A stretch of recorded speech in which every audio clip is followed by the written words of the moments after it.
right. I'm on. Let me see if I can find my brother. Brother, avenge me.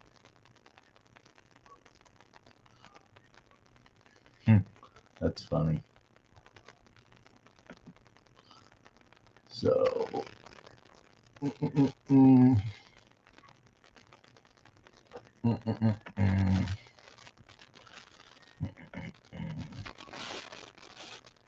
Do, do, do, do, do, do. Morris sent an attachment on this.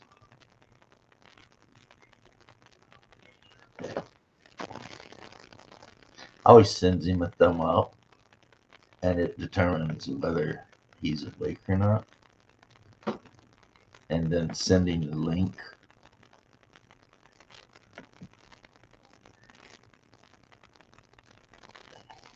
Yeah. We'll see if anything happens there.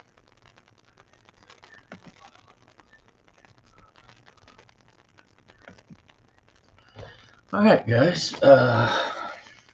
Got some painting to do, but first off, I mounted this guy on this base, and it is just not doing it.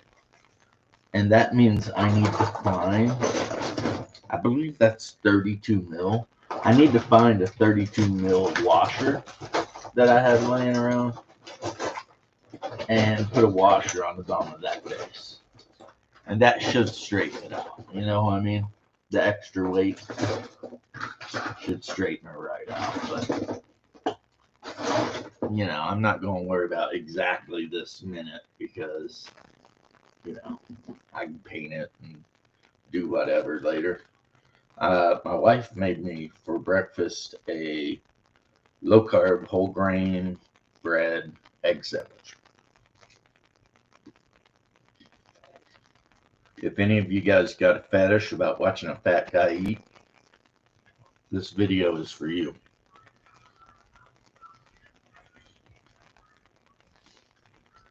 So,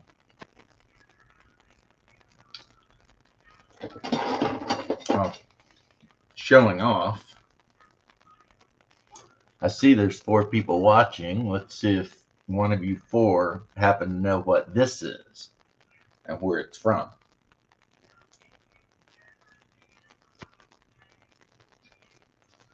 It goes with my collection, but if I'm asking you where it's from, then I can't show you the collection because then you'd immediately guess. You know what I mean? But yeah.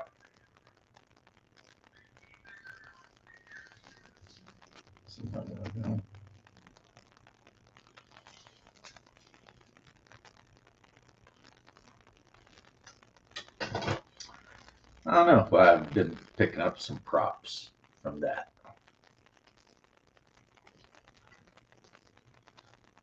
You want my little scrapes, my little pieces that fell out? My pup's in here.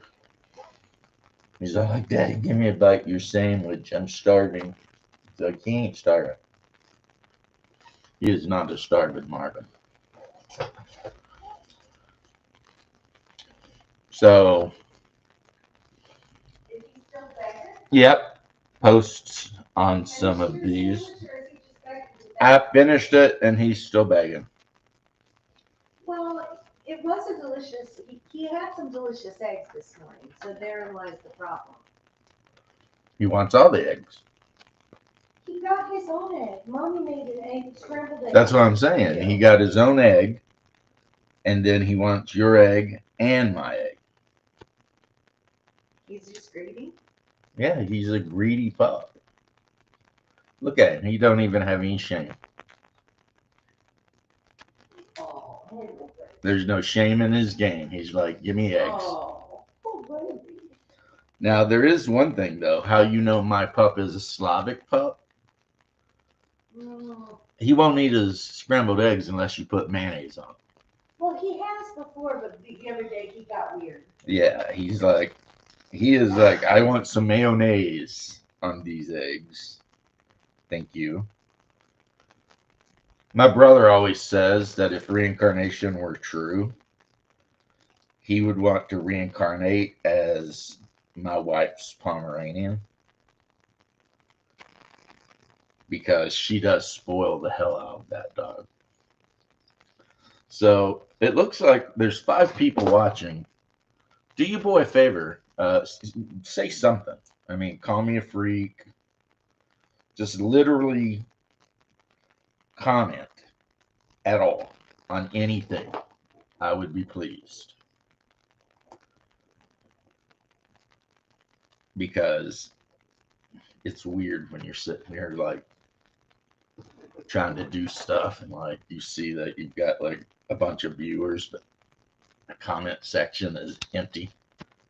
So like also hit the thumbs up button. Let's sucker some more people into this mess. George, there you go. There's my bro. See, you can always count on George.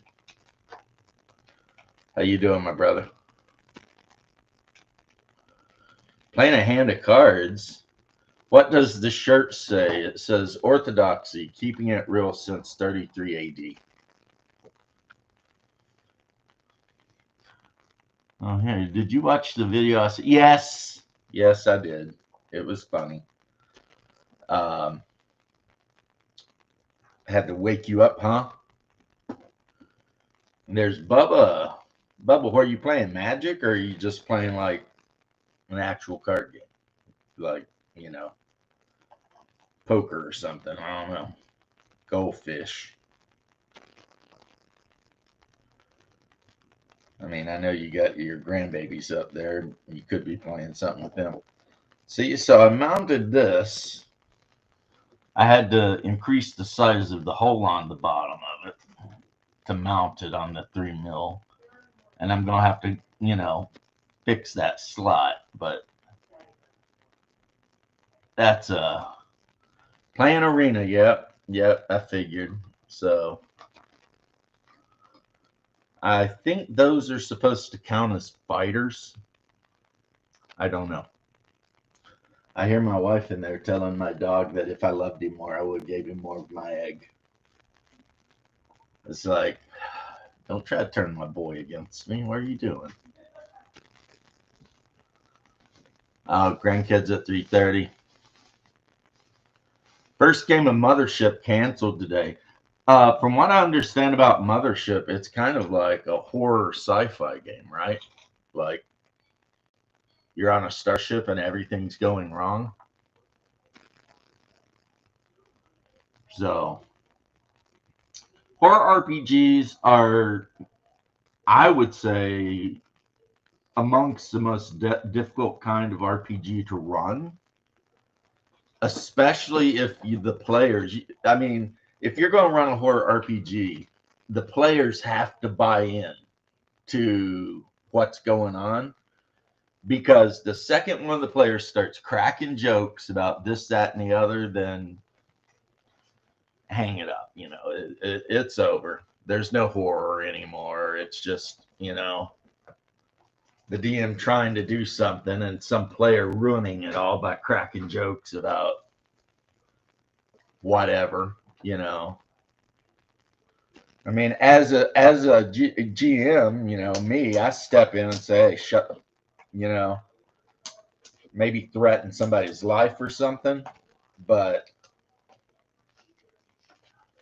I had a guy completely ruin a Traveler game for me. Big fan of horror RPGs. Well, that's only because I turned D&D into a horror RPG for a while. So ask Hungar about his nightmares. He'll tell you. And that was from a OSE game. We were playing OSE and I did shit in that game that gave him nightmares. And it wasn't even like graphic, like it was just the idea of the thing, you know? Because the thing with horror, and this is something I've learned from H.P. Lovecraft, is it's not what they see, it's what they don't see. You know what I mean? So if you're trying to scare the player, you want to show them enough that their imagination can fill in the holes and make it personal for them.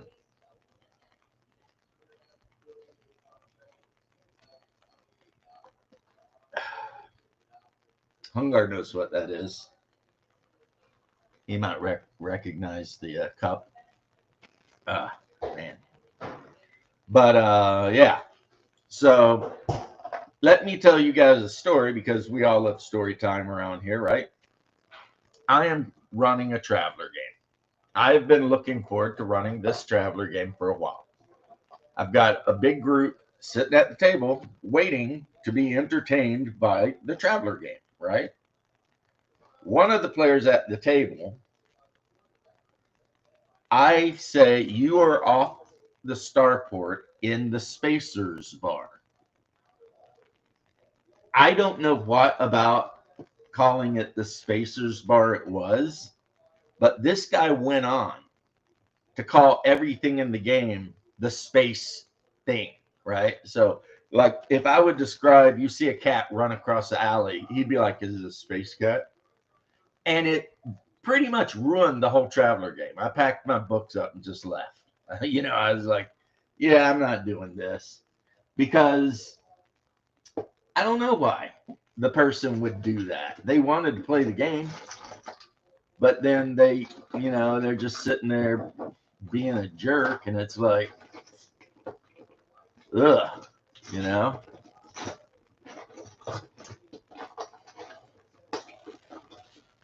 I've had a couple of players that did that, and it's just like, why did you show up, if your idea was... Hey, James, is this a space stream? I swear to God, Left, I don't live that far away from you, and soon I'll be up there. I'm messing with you. I'm sorry. I'll jump in my wife's car and beg her to drive me over there. That'd be something. Show up at your front door. Be like, hey, I'm going to yell at you about stuff or not. I don't know. How you doing? Yeah, yeah, but he did that like with everything though, and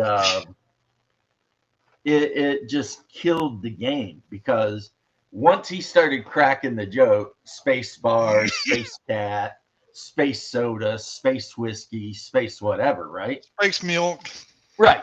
It was just like, at that point, I was done.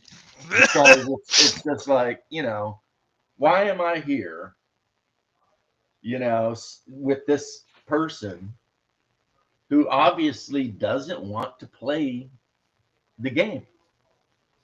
Yep. I get that. Don't run a joke into the ground. Well, the thing is, too, I am not the kind of guy that's going to tell people you are not allowed to have a sense of humor at my table. But the deal becomes, and there's been a couple players I've had to tell them this, like, look, the occasional joke about a situation is okay, because we can imagine it's your character and he's kind of got that sense of humor, that, what do they call that, the freaking grave sense of humor or whatever, where it's like, no matter how bad things get, this guy is You'll joke about it. Yep. Yeah, you'll make some comment, and that can be really cool, actually, if that's part of the character's personality. It's like, well, great. It's kind of like when you're watching the 13th Warrior and they're trapped in the cave and all the Neanderthals are coming to get them, and then the one guy says, great, now it's going to rain on us too. And they all kind of laugh. See, that kind of humor is good, but there are players who will sit down at your table and they think that it's open mic night at the comedy show, fucking store or whatever. And then you're spending all your time listening to this person crack not very funny jokes about everything. And when you're the DM, sometimes you just get to that point to where you're like, you know what, F this. Sounds like a space idiot. Yeah, he was. He is related to someone Bubba and I know and have had contact with. So, yeah, Bubba knows his brother-in-law. So, yeah. Talking about Bubba, his game went, I'd say, really well last night for us. So you didn't have a TPK because I know Nope. you were a little bit concerned about that. We were slightly. It was looking a little grim. At least we thought some people, like actual player characters, could have died. Nobody died. Hey, that's if you go into a dungeon and you make it out and nobody died, that's a Well, successful no dungeon. player died. The NPCs, all the NPCs died. Every one of the henchmen. Yeah, that's sad. And maybe you pay the money to have them buried. We didn't get to collect their Oh, corpses. you didn't There's- get their bodies? Well, no, at least the get gear like and a everything's still monument down set there. up for them. If you're really good, you might want to, if they have like kids and a wife, give them the NPC's cut of the treasure so that Yeah. they at least have a little something to live on before they're out in the street starving to death. We lost the Pat Scimitar and the magical dagger, But some other stuff. like I said, though, if you went in the dungeon and you came out alive, I Oh, it would went call crazy that a though. It's success story. hilariously crazy because we did finally wake up, finish off the spectator. Right, Started dragging our the two NPCs that were with us, corpses with us to try to get out of the out of the dungeon. right. Ran into a second spectator. Oh, those guys are traveling in groups, huh? Yes. Whenever that happened, I ran up. I thought I was gonna die because this was just like suicidal crazy. I ran up and threw sand in its eyes. Well, considering it's got that giant eye there, and I can tell you, some days I wake up with like an eyelash in my eye. Man, that will be annoying for like an entire day. Now think if you had sand in your eyes and you couldn't just Yeah, rub so it out imagine or somebody anything. throw a handful of sand in your eye. That would suck. Yeah, that really screwed up the spectator. Like DM gave him four, basically he rolled a D4 to see how long it would be, bothering him, I guess, and Right. got like 3 turns of it. We ran out after that. Hey, man. We got a lot of experience out of that. I leveled up. See, the thing is, I mean, everyone likes a brave last stand, but every dungeon crawl don't have to be that. No. We've already killed one spectator, and we were not ready to fight another one. Right. One guy had to be carried out because he got paralyzed by the second spectator. Uh-oh. Yeah. See, what I did to give Hungar nightmares is I integrated Slavic monsters into my homebrew campaign. Even though we were playing like D&D or OSE, something like that. And they got attacked by Peroniech, which that's the Russian pronunciation. It has a different pronunciation in Polish. And this would be, I guess, maybe 10 years before Pundit put out his book. Yeah. And Breath of Fire or something like that. yeah, the Baptism of Fire, that was it. basically gave Hungar a nightmare. Hmm. Like, he called me the next day and was like, "You asshole." He's like, "I had nightmares last night because of that." And I'm like, I guess it worked, Yeah. I mean, but yeah, and Hungar says he'll take care of you for me because he's close to you anyway. Not really though, because Leth lives like on the opposite side of the state from mom. Yeah, you're probably closer to Tennessee than you are to me. He is in Tennessee. Well, So you're right, Left. I mean, I'm not even going to make fun of you. You're 100% right. He is much closer to Tennessee than he is to you. I meant if he was still like if he was visiting his mom or something. Oh, definitely. Because where we live in Kentucky, we're like 45 minutes from Tennessee. Maybe an hour. You know what I mean? I Yeah, mean, you've seen maps, right? You know, yeah, like where London is. yeah, You know, I mean, it's yeah. just It's right not that there. far. Yeah. Yeah, it's not far to Tennessee. Like when we were younger and it was a dry county, we would always drive to Tennessee to buy cases of beer. And then you try to smuggle the cases of beer back, and then you sell them for like twice as much as you bought them for. And yeah, Oh boy, but yeah. So yeah, I leveled up, so I'm a level 4 thief now. level 4 thief, nice. We also went back into town. Well, when we were actually able to. It took us a few days because the tower kept on phasing to different, like Right, either into a different dimension or was caught in between some mountains. right. That took us a while. But once we did, I got myself a new hireling. I hired a human illusionist. Yeah, I hope he wasn't like. So what happened to your last hiring?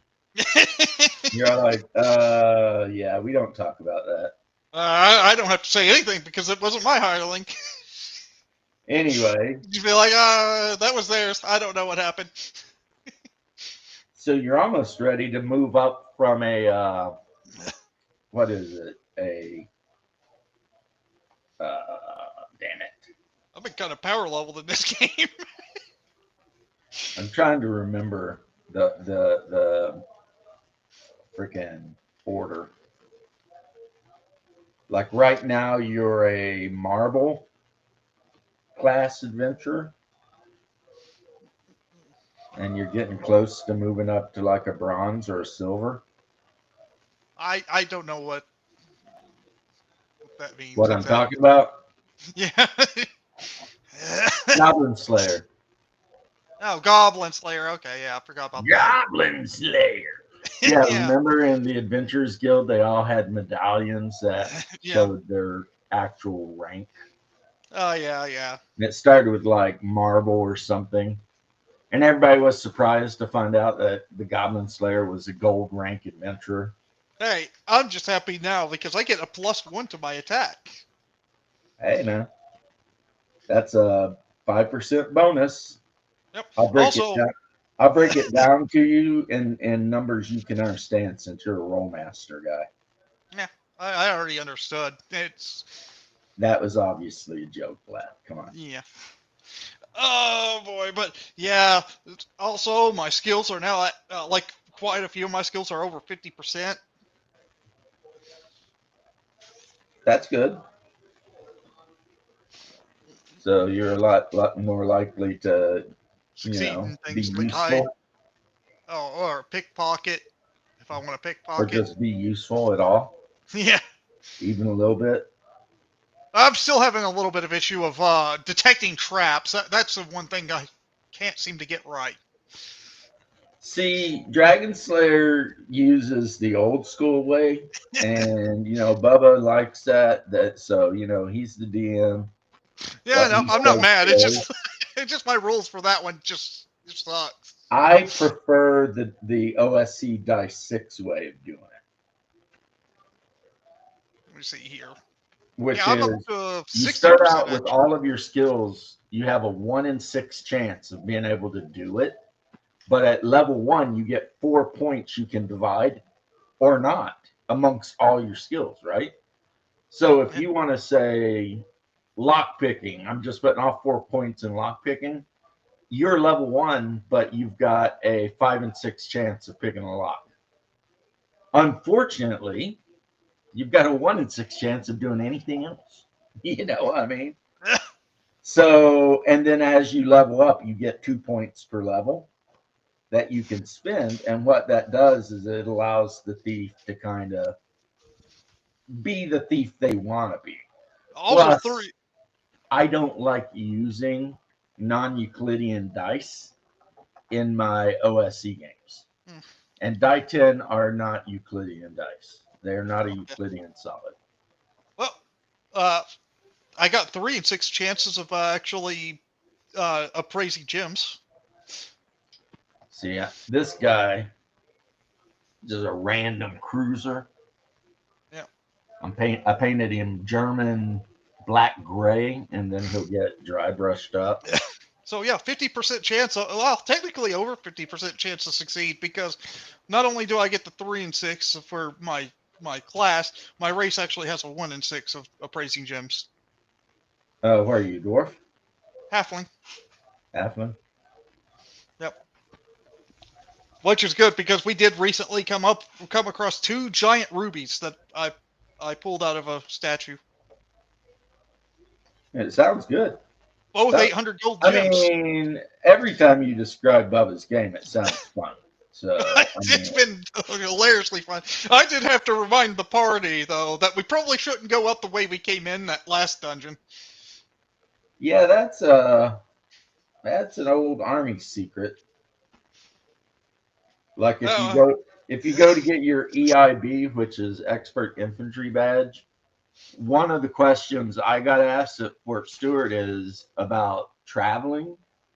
And so when you go out on a patrol, you never walk the same way twice. So, like, if you walk, you get what I'm saying? yeah. If you go on the patrol and you go out on one trail, you don't take that trail back. You got to come back on some other trail. And of course, the reason's easy.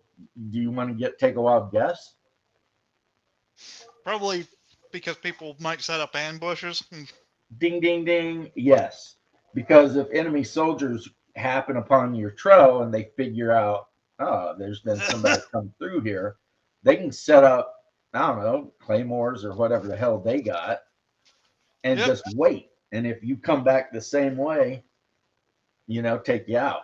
So you never want the enemy, and this could include spectators and various other dungeon creatures, to know what you're doing.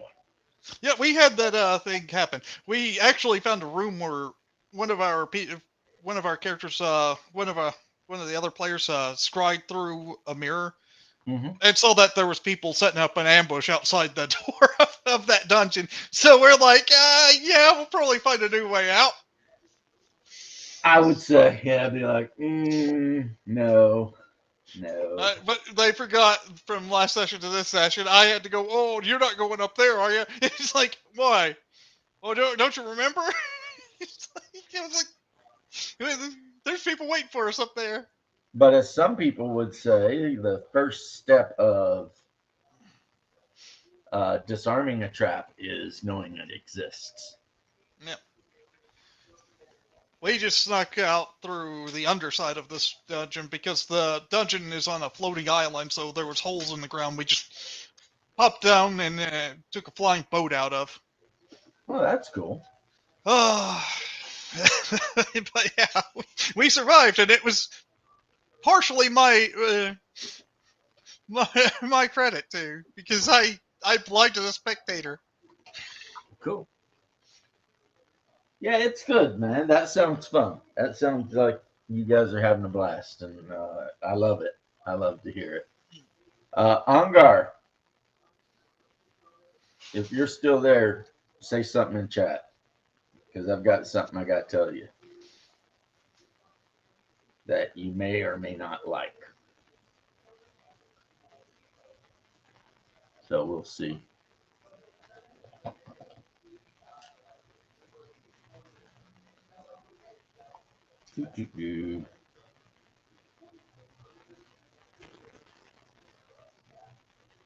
Waiting for him.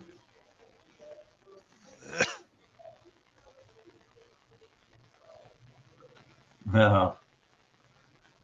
My dog can only eat raw egg or it'll stink up the place. I don't know if Super Highway said that, but oh, you're talking about the trap. The first step in avoiding a trap is knowing it exists. Yes. And that's what he said when they were on Arrakis, and Paul was bitching about it's a trap. And he's like, yeah, but of course the main motivator there was money because whoever owns the rights to Arrakis, I mean, they literally are making billions of dollars a year. I mean, yes, I know it's Solari, but let's just pretend like it's dollars so that we can all understand. It's because a Solari is basically just an imperial dollar. So yeah, they're making billions upon billions a year on just on selling the spice, but they have a quota of how much spice they have to sell, and if they don't meet their quotas, they can be replaced. Right? So that's the issue.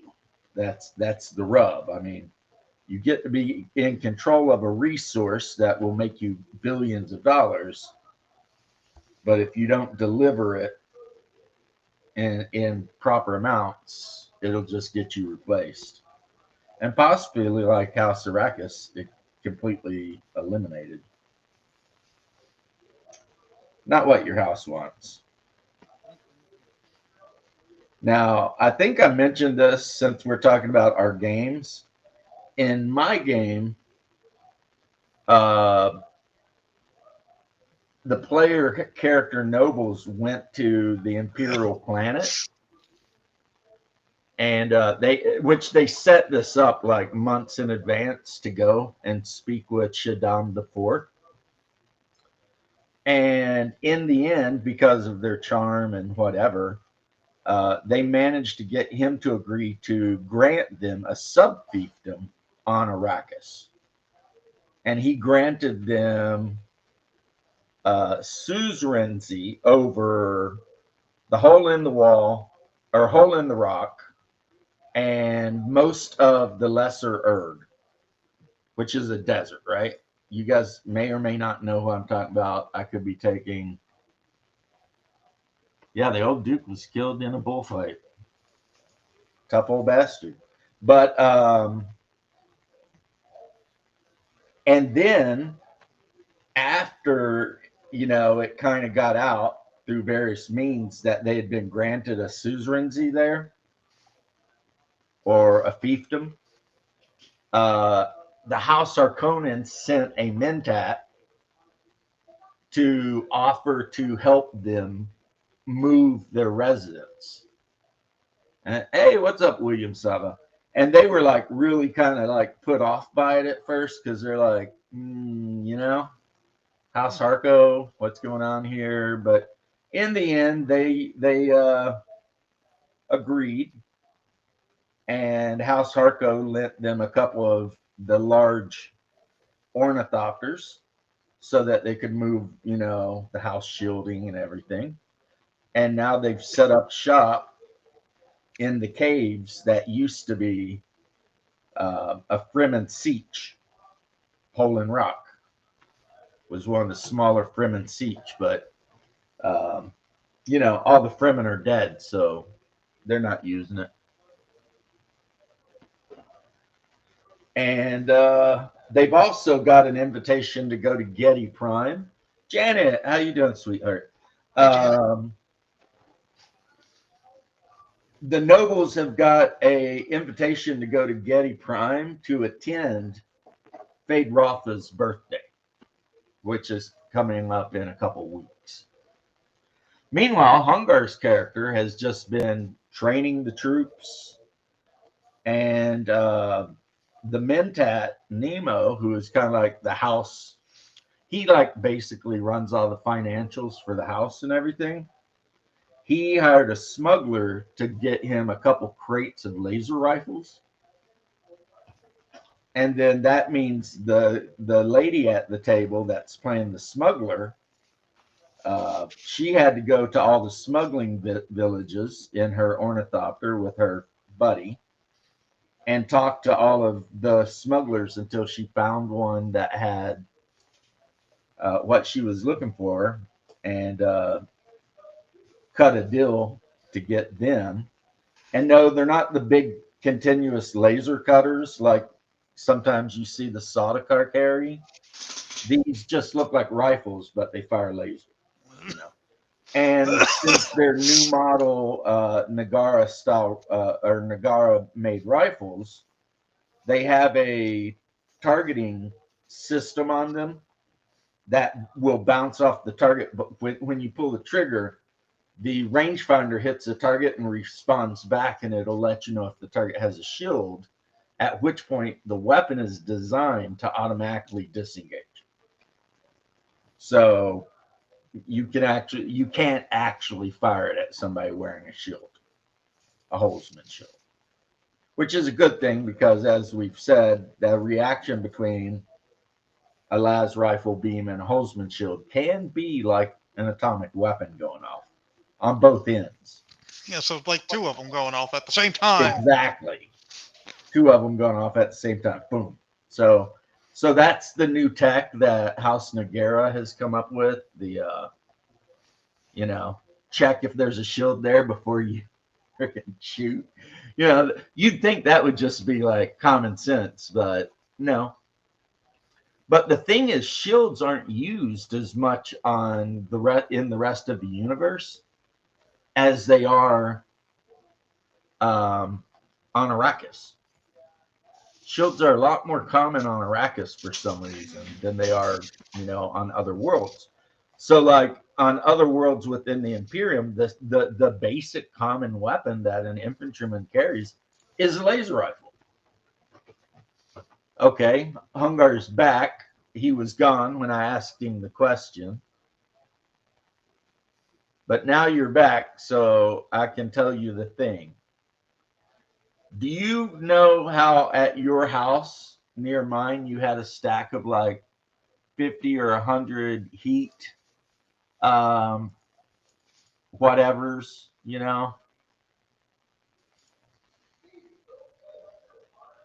and now, George, I will answer your question. How the smuggling works is they pay off the Spacing Guild. That's how it works. So let's say you're a smuggler. Yeah. And you're part of a crew with a carry-all and a freaking harvester, and you're out there doing your thing.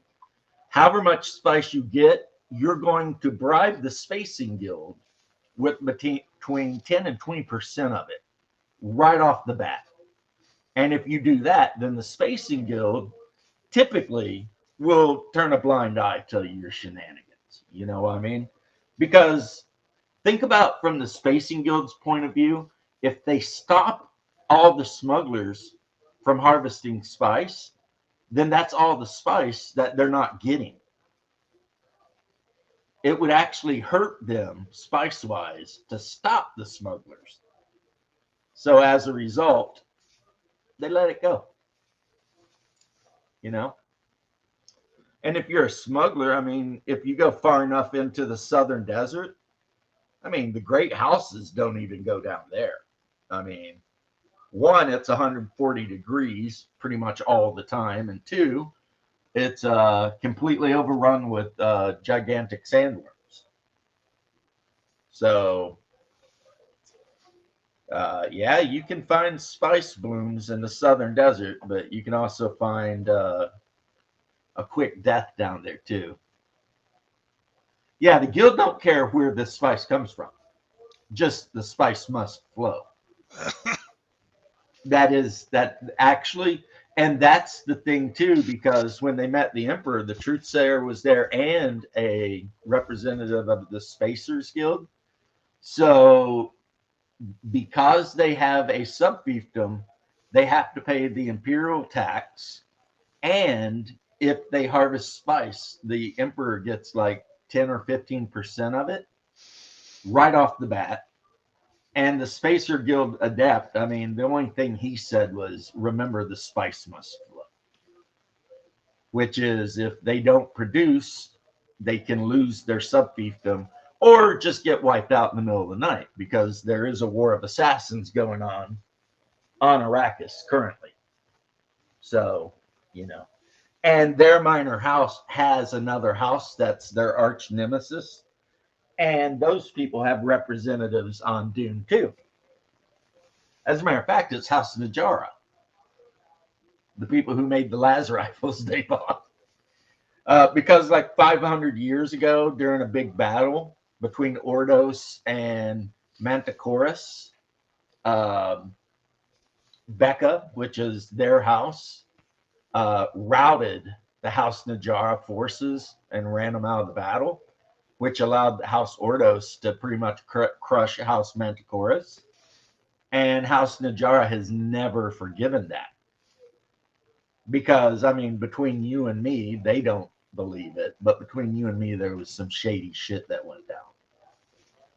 It was a victory, but not necessarily a super honorable. And so, of course, the House Becca people don't know that, because they don't go around telling all their kids, yeah, we did some shady shit to win a battle a long time ago. And, you know, the other house is super mad at us. They make it out like they were heroes doing heroic shit, and House Najara is just a bunch of bitches. So that's the thing. And like I was talking about yesterday, and then we'll get back to D&D or something, but I'll finish up on Dune because you guys are probably getting sick and tired of hearing about it.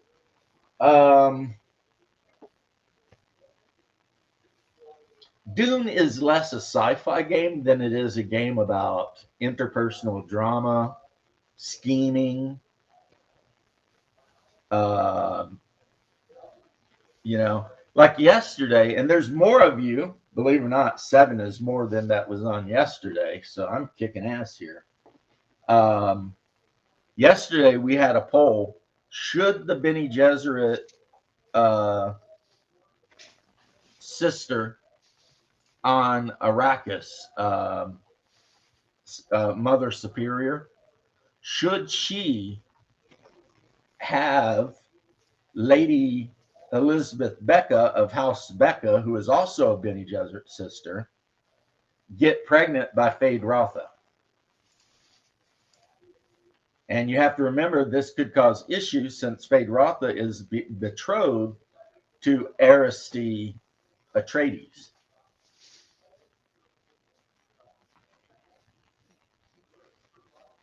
I mean, they would never have her go after Rabban because he's an idiot. So nobody wants his genetics, you know. It would make more sense, but the way they did it with Chone Company and everything is they like put one house in charge, and then that one house typically can sublet areas out to minor houses that are affiliated with them. Because every major house, whether it's Atreides or Harkonnen or whatever, will have 10, 15 minor houses that are kind of in their orbit. And which don't mean they're best friends, because if a minor house, some of them, if they can get over and like destroy the major house and become the major house, and maybe get a seat on the Chone Council and stuff like that, they will 100% sometimes do that. Only if he looks like Sting. Damn it, you said you had a question that I missed. What is it? I was just going to say, do you remember those coolant things you had? Yeah, something in my base? Yeah. Yeah, what about them? I took them. Okay. I needed them to make advanced survival stuff. Oh, no, you took some stuff out of my chest. Whatever will I do except go get more? But the good news is I have an advanced survival fabricator. Nice. So if you have blueprints for like the high-end cutter rays and stuff, I have blueprints for everything. You can use mine, and I'm not even worried about the water since I typically have 400,000 milliliters at all times. No, he kind of looks like Sting. He looks like he actually should look like, which is Sting, except with the hair more in a top knot and red. Or like in the new movie, but if he had like a red top knot. And there's a part of the new movie they really effed up, and they should have done it, but unfortunately, I'm not the director. When Fade kills the undrugged Atreides swordmaster during his birthday, the crowd calls for Fade to cut that man's head off, and Fade instead tells them to bury the man with honor and with a sword because he fought well, which then it turns out plays really good with the crowd because they're like, holy shit, Fade's awesome. You know, look at this guy. He killed a dude and now he's going to bury him with full honors and everything. Look at it. You know what I mean? And that would have been an extra 1 minute of the movie to show that, yes, Fade is a sociopath, but He knows how to play the crowd. had a weird sense of honor. You know what I mean? Either that, or he could just really, play the crowd very well. Oh, well, yeah, but the crowd was the one calling for the guy's head. And he said no, and then the crowd went wild. You're right, because, I love that whole scene, though, even though it's not correct to the book. But when the undrugged swordmaster walks out there and everybody who's looking from, like, the nobles, they're like, that one's not drugged. Should we stop the fight? And the Baron's like, what, and ruin my nephew's birthday? And Fade kills the two drugged ones really quick, and then he starts fighting the swordmaster, and that dude almost kills him a couple times. And the Baron's just all like, show me who you are. And Fade turns his shield off and throws it away. You know what I mean? Because the other guy didn't have a shield. So Fade turns his shield off and throws it away. And the Baron just says, there he is. That was schemes among schemes among schemes. Yeah, well, the thing is, by doing that, the Baron turned Fade into a hero. Yeah. And he needed Fade to be a hero because he was going to replace Raban with Fade. And if Fade would have died, Fade wouldn't have been the person that he was looking for. Right. So it was a no-lose situation really for the Baron. But but I will say this, George, since I went off a little bit. Yes, Sting is the best Fade Rotha, and always will be, in my mind. The one from the sci-fi series was pretty cool too. I liked him okay. And the new one is cool in the kind of the way they did them. But the new one's closest. Now the new Paul is closest to the age that he should have been. Yeah, Paul was 15, so yeah. Of course, they effed Chaney up, but we don't need to go off on that. Chaney had red hair. I will tell you this right now. I don't mean it to sound like super racist or anything like that. There were no black African Fremen. None. There were not. The Fremen originated in Egypt and were ran off of Earth. And after being ran through 5 different planets, they settled on Arrakis. And they were a very homogenous people. You could tell Fremen. They looked like each other. You know what I mean? Yes. So the fact that they made Jameis the character they did, who did a great job. Don't get me wrong. That dude did a great job as Jameis. But Jameis really should have been more of an Arabic-looking guy. But Villeneuve, in an article, was talking about how hard he was trying to avoid using any sort of Arabic anything and whatever like that because he didn't want to culturally appropriate this or that or the other thing. And it's like, oh my God. And how important that, it was to have, representation, blah, blah, blah. And I'm listening to this director sell this, and I'm just like, yeah, you're an idiot. Yeah, George, they did do the thing with the poison needle in the slave boy's thigh. Not in the new movie. They did not. Yes, they did. No, they did not. Yes, they did. I just watched it yesterday. They did not. Then they did it in the sci-fi movie. Yes, they did. Yes, they did. But remember, in the sci-fi movie, the Baron was much more of a fruitcake. Yeah, he was. He was always wearing like the red silk and everything, and he had the curly red hair, and he floated around. And yeah, because he was a tweak. but he was well, he was a straight up gay pedophile, like 100%. But Villeneuve, being super woke, was never going to put that in the new movie. Another thing, one of the Baron's favorite things was to drug young boys and then take advantage of them. Another thing about Chaney they messed up in the new movie is Chaney worshipped the ground that Paul walked on. Yep. And truly believed he was the Lisan al-Gaib. And in the new one, it's like they're trying to make it where Chaney does not believe Paul is the Lisan al-Gaib. And it's just like, oh, God. And plus, it's Zendaya, who I could go the rest of my life never seeing her in anything and be happy. Because I've got Zendaya fatigue. She turned me off. Go ahead. Off of the Spider-Man movies, and I love Spider-Man. Yeah. Like, I can't believe they made her Mary Jane. Which kind of Spider-Man movies? I like Spider-Man movies, all of them, except the ones. Hungar, unlike me, Leth, has been a comic book fan like most of his life. I've collected Spider-Man comics for as long as I can remember, all of them, all three of these. You were an Aquaman guy for a long time. I love Aquaman. So Hungar is a very big masochist.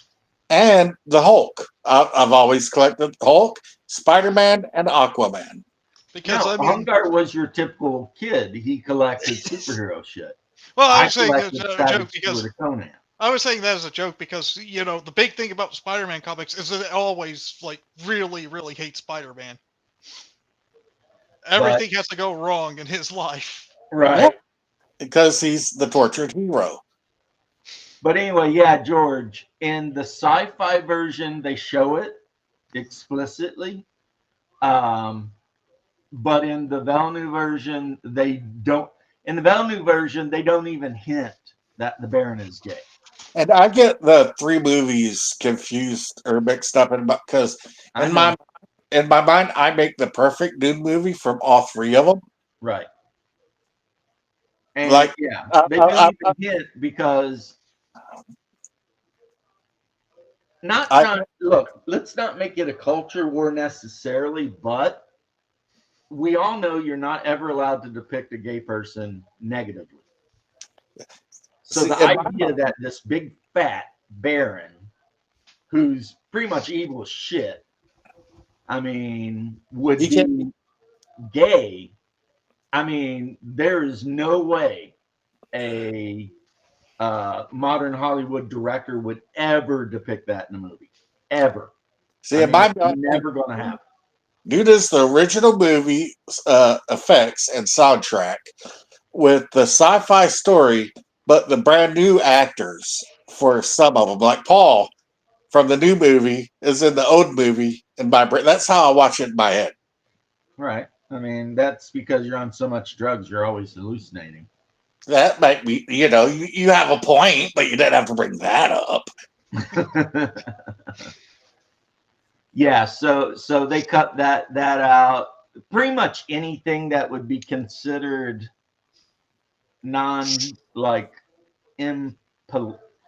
what's the word? Anything that might piss off modern day whatever is not the ABC crowd. Oh shit! Did you hear this today? The ACL or whatever, the big Anti-Defamation League, whatever. ACLU or ADL. Yeah, Make America First. the phrase America First is now anti-Semitic.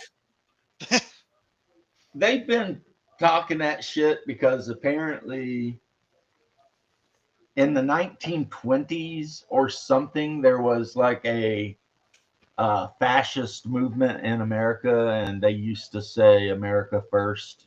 You know, they're making it harder for me to hide it. They are. Well, I mean, we're at I'm not even like. Here's the thing: no one gives a shit what the ADL thinks, Yep. except for some big companies. But like, no one else gives a shit what they think.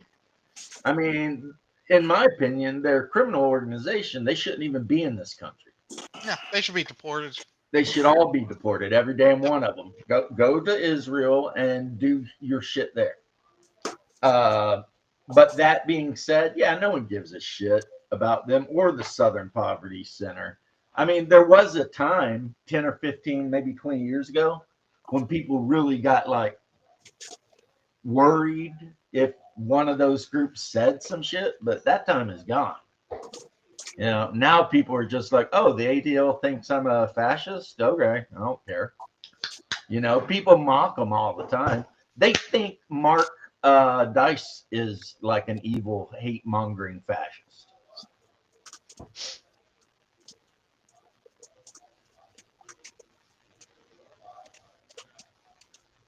Gamers on Game tried to ridicule you for being ultra-American.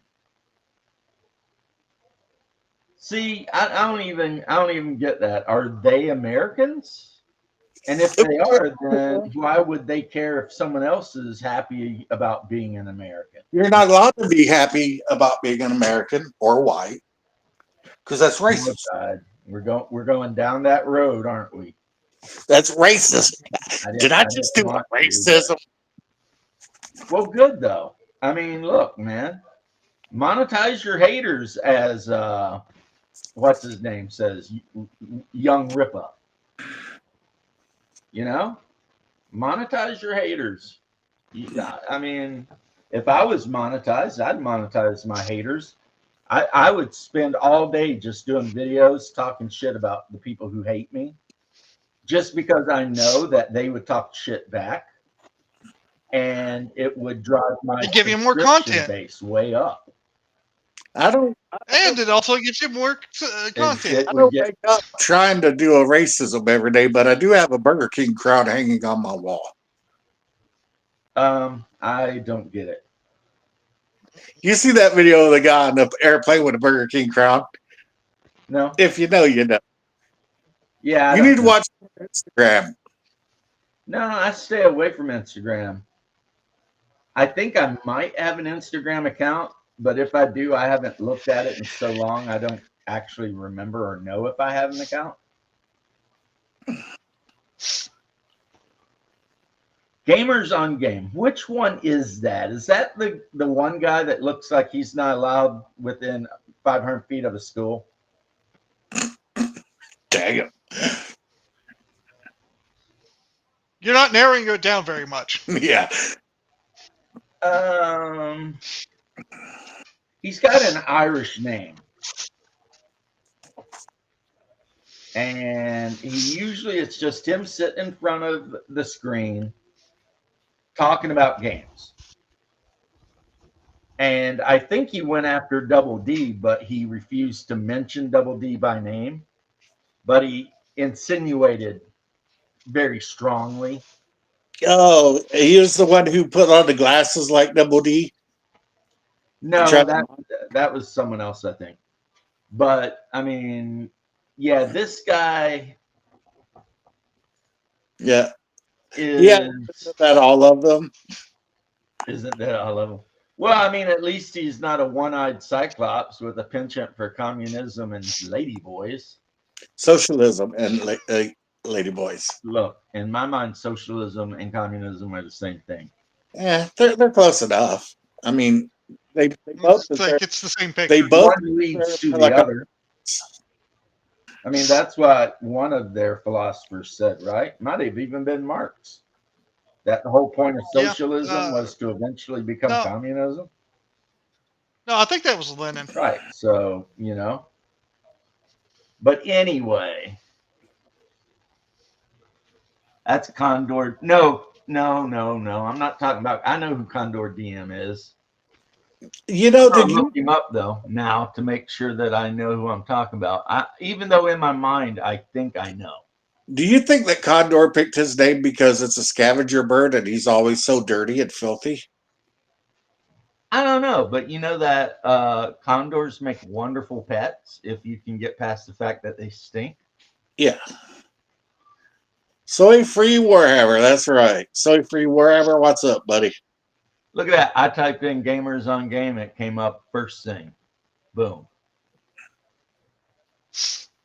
So gamer on game. It's looking like maybe I'm right. I don't know.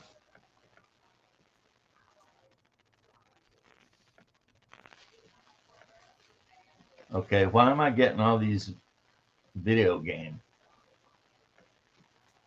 Okay. Yeah, something happened. Digger hurt. Digger hurt. Come on, don't you know? Let's play some Digger hurt. Right? Freaking. I pissed somebody off the other day. Came up to me and was like, "So I see you always wear your D&D shirts. What do you think about Critical Role?" And I gave an honest opinion. And they were like, "Wow." Somebody no one's ever heard of.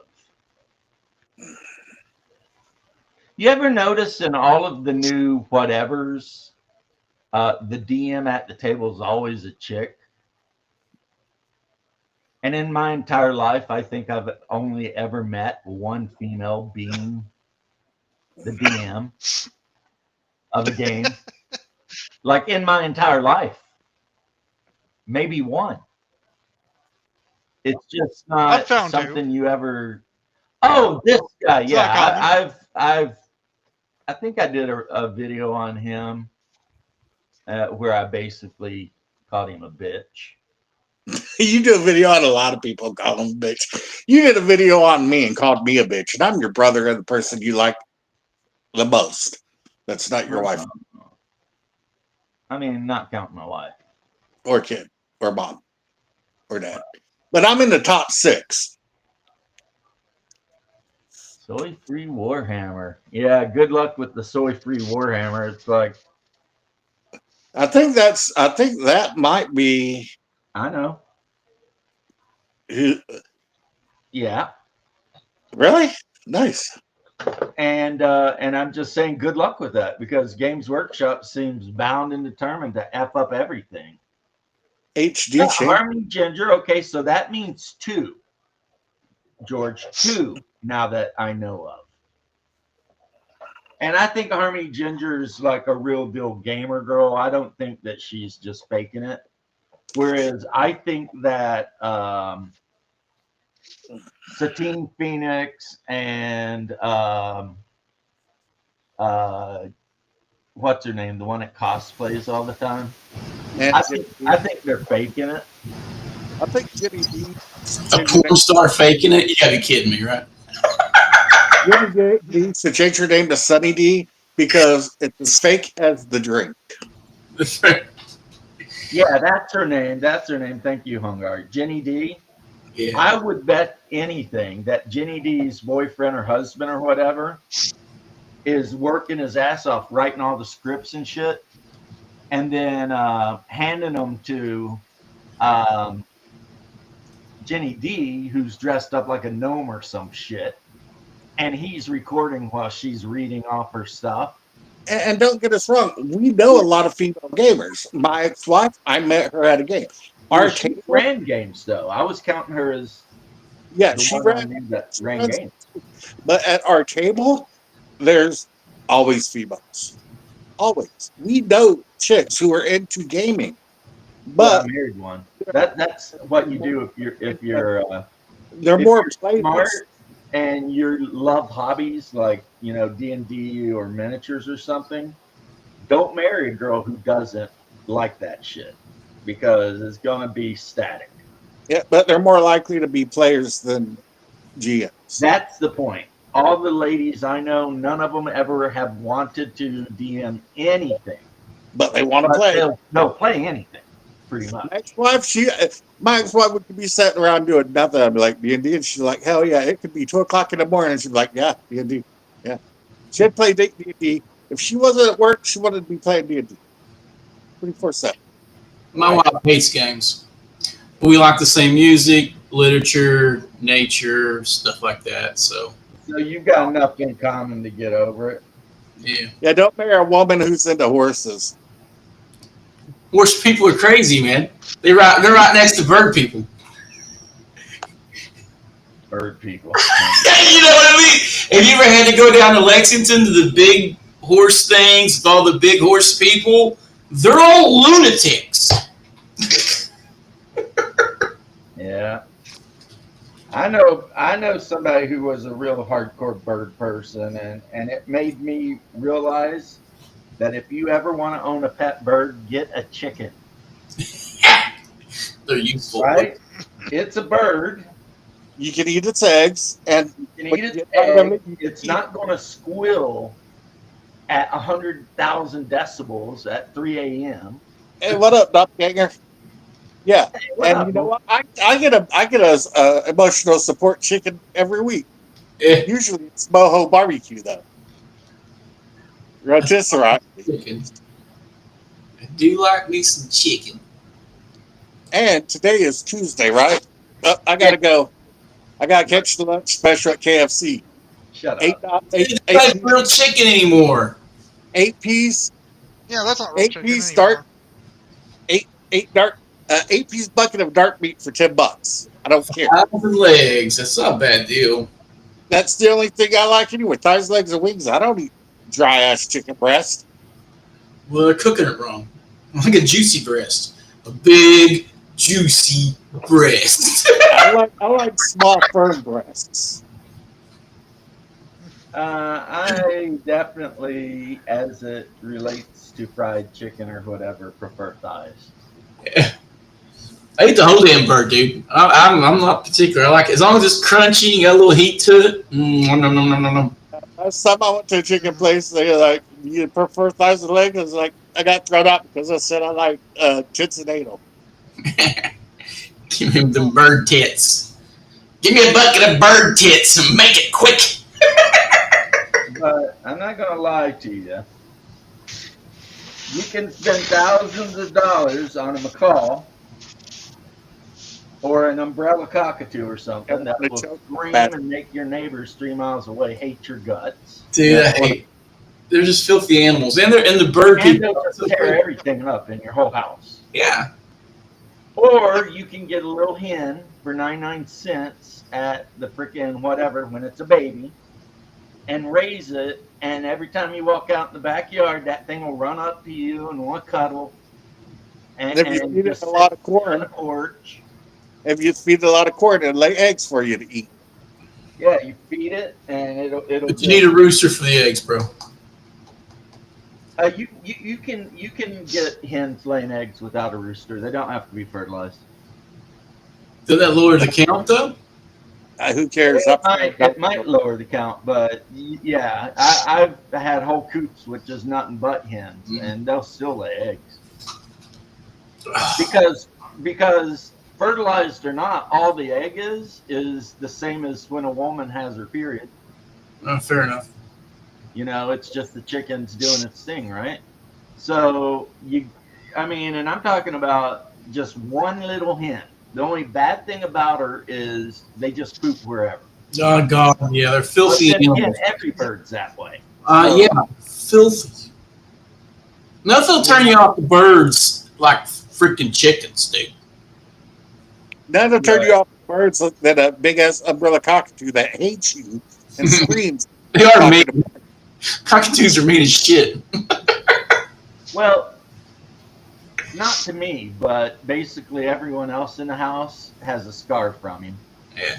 I don't understand bird people. But every bird chick, every woman I met that has multiple birds, crazy.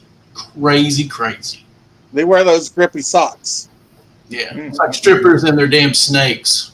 I get it. Trying to be edgy. Yeah, I've never been a fan of the. I'm going to go out and buy myself an African rock python. It's like, what? Yeah. You know, I tell you what though, the best pet I ever had was that little green and yellow freaking parakeet because it didn't make noise. It just sat there and tweeted every once in a while and let me pet it on the head. Yeah. What am I listening to songbirds? I think that would get old after a while, man.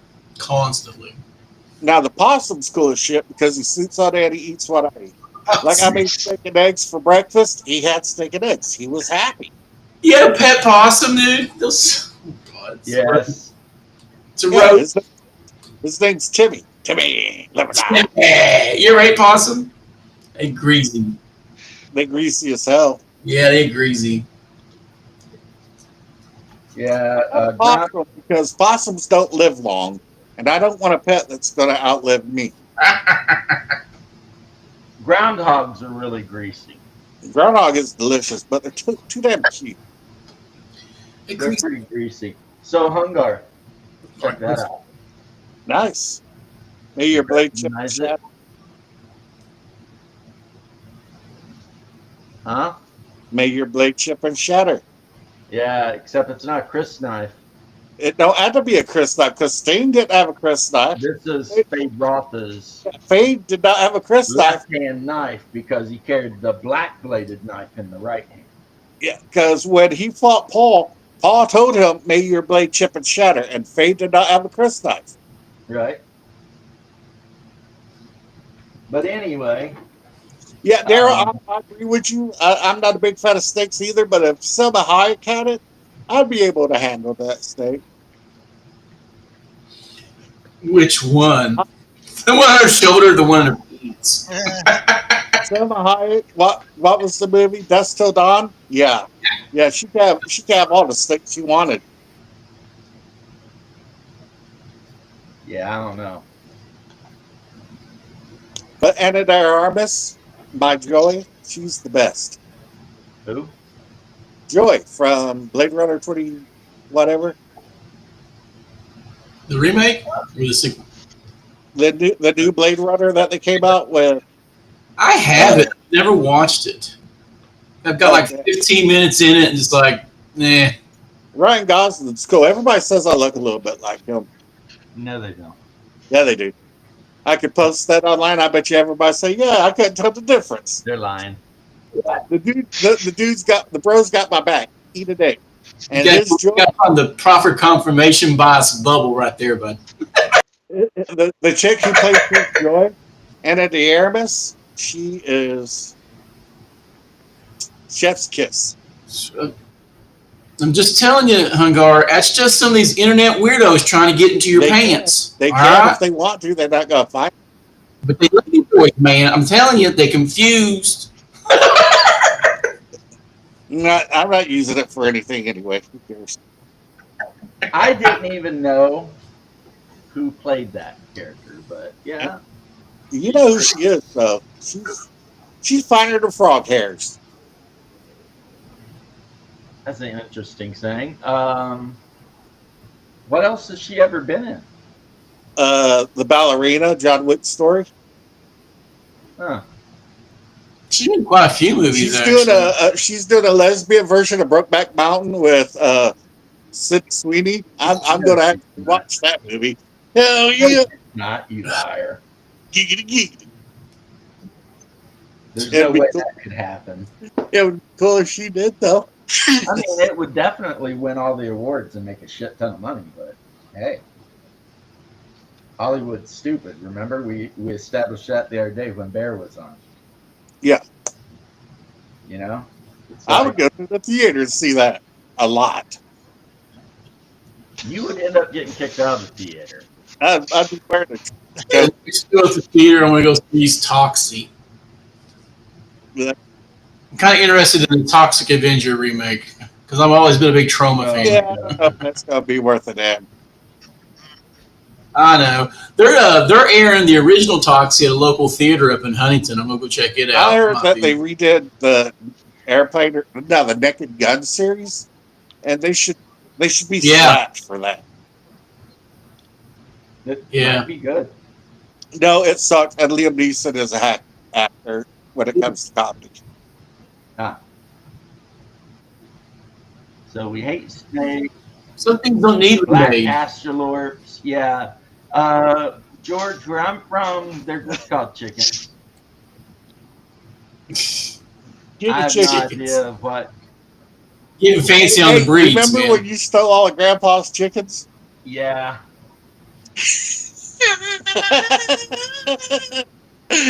Go ahead and tell the story. Huh? Tell the story. My biological dad said that he had a farm down on Blue John Road, and he had like 100 chickens down there that he didn't want feed no more, and I could have them. So me and my uncle went down there with a bunch of burlap sacks, and we caught every chicken on the place. And then we took them to this other guy we knew, and we sold them to him for $2 a piece. Because these are full-grown chickens, right? And roosters, the whole 9 yards, everything, right? And then, like, the day after, I was at the corner store on Highway 27 getting a Coke, and my grandpa walked in, and of course, you know, my grandpa loved me to death, and, you know, so I'm, hey, you know, we're having a great time chatting, and then, you know, how you been? He's like, well, I'll tell you what, somebody went down to my place on Blue John Road and stole every one of my chickens. And I was like, what? He's like, yeah, someone went down there and stole all my chickens. And I was like, that was me. And he's like, why would you do that? And I was like, because your son told me they were his chickens and I could have them. And he's like, when I get my hands on that boy. But that's my biological dad, and he was an idiot.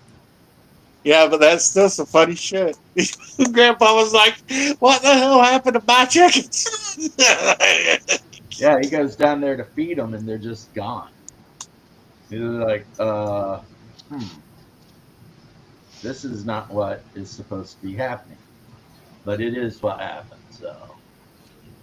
But, yeah, it's not so funny laying awake 3 in the morning trying to kill a weasel that has decided your hen coop is its buffet. And I'll tell you what, if the weasel gets in the hen coop and you go in after it, they don't run, they fight. And they kill everything in it just to do it. And that's the problem with a weasel. They won't kill one chicken and eat it. They'll kill like all of them. Freaking weasels. It's like, well, I mean, there is a Hazard County near where I live. But I'm pretty sure Dukes of Hazzard was in Georgia. Yeah, it was set in Georgia. Yeah, they would be driving that way, like where I live in Kentucky. First time they took a turn at 60 like that down Blue John Road, they'd be at the bottom of a 200-foot drop. That'd be the end of that shit, you know? So, plus cops don't come where we live, so. They could jump their stupid Dodge all over the place. No one would care. It'd just be like, whatever. In downtown Somerset a few months ago, they had a guy in a Dodge do a jump over the fountain in Somerset. That's cool. And generally, they closed everything off, and he like jumped right over the fountain. Yeah, well, those guys need entertainment too. Yeah. Well, I'm going to bounce out. Love you, brother. See ya. I'm going to go get some fried chicken. You eat your damn chicken beans. Go get your some General Tso's chicken. That sounds good. I've been craving That sounds Chinese. better than fried chicken. Damn it, Left.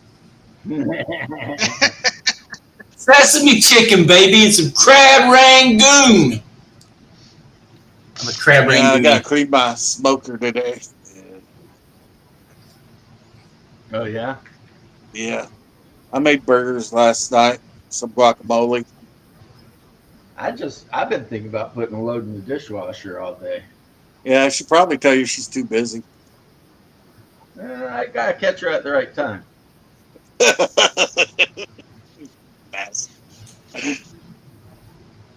I don't miss you. I miss Sanguinius. Yeah.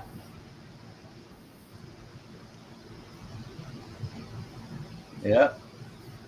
Everybody misses Sanguinius. Feel crappy. I'm gonna crash. Later, he Bubba. is. Later, Bo. You got to deal with those grandkids in an hour and a half. Yeah. But everyone misses Sanguinius because he is the best Primarch. Oh yeah, that reminds me, James.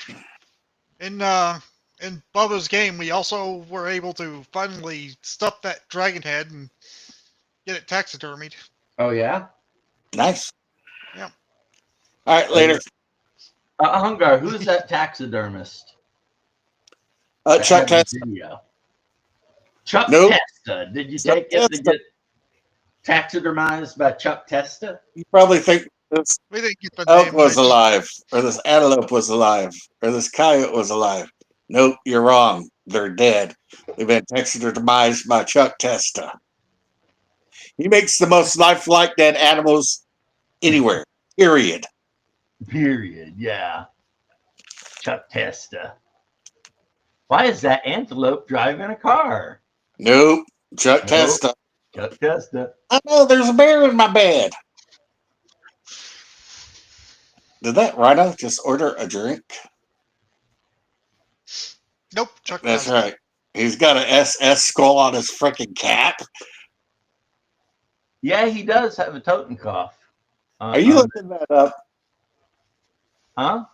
Are you looking that up? I Are you am. going?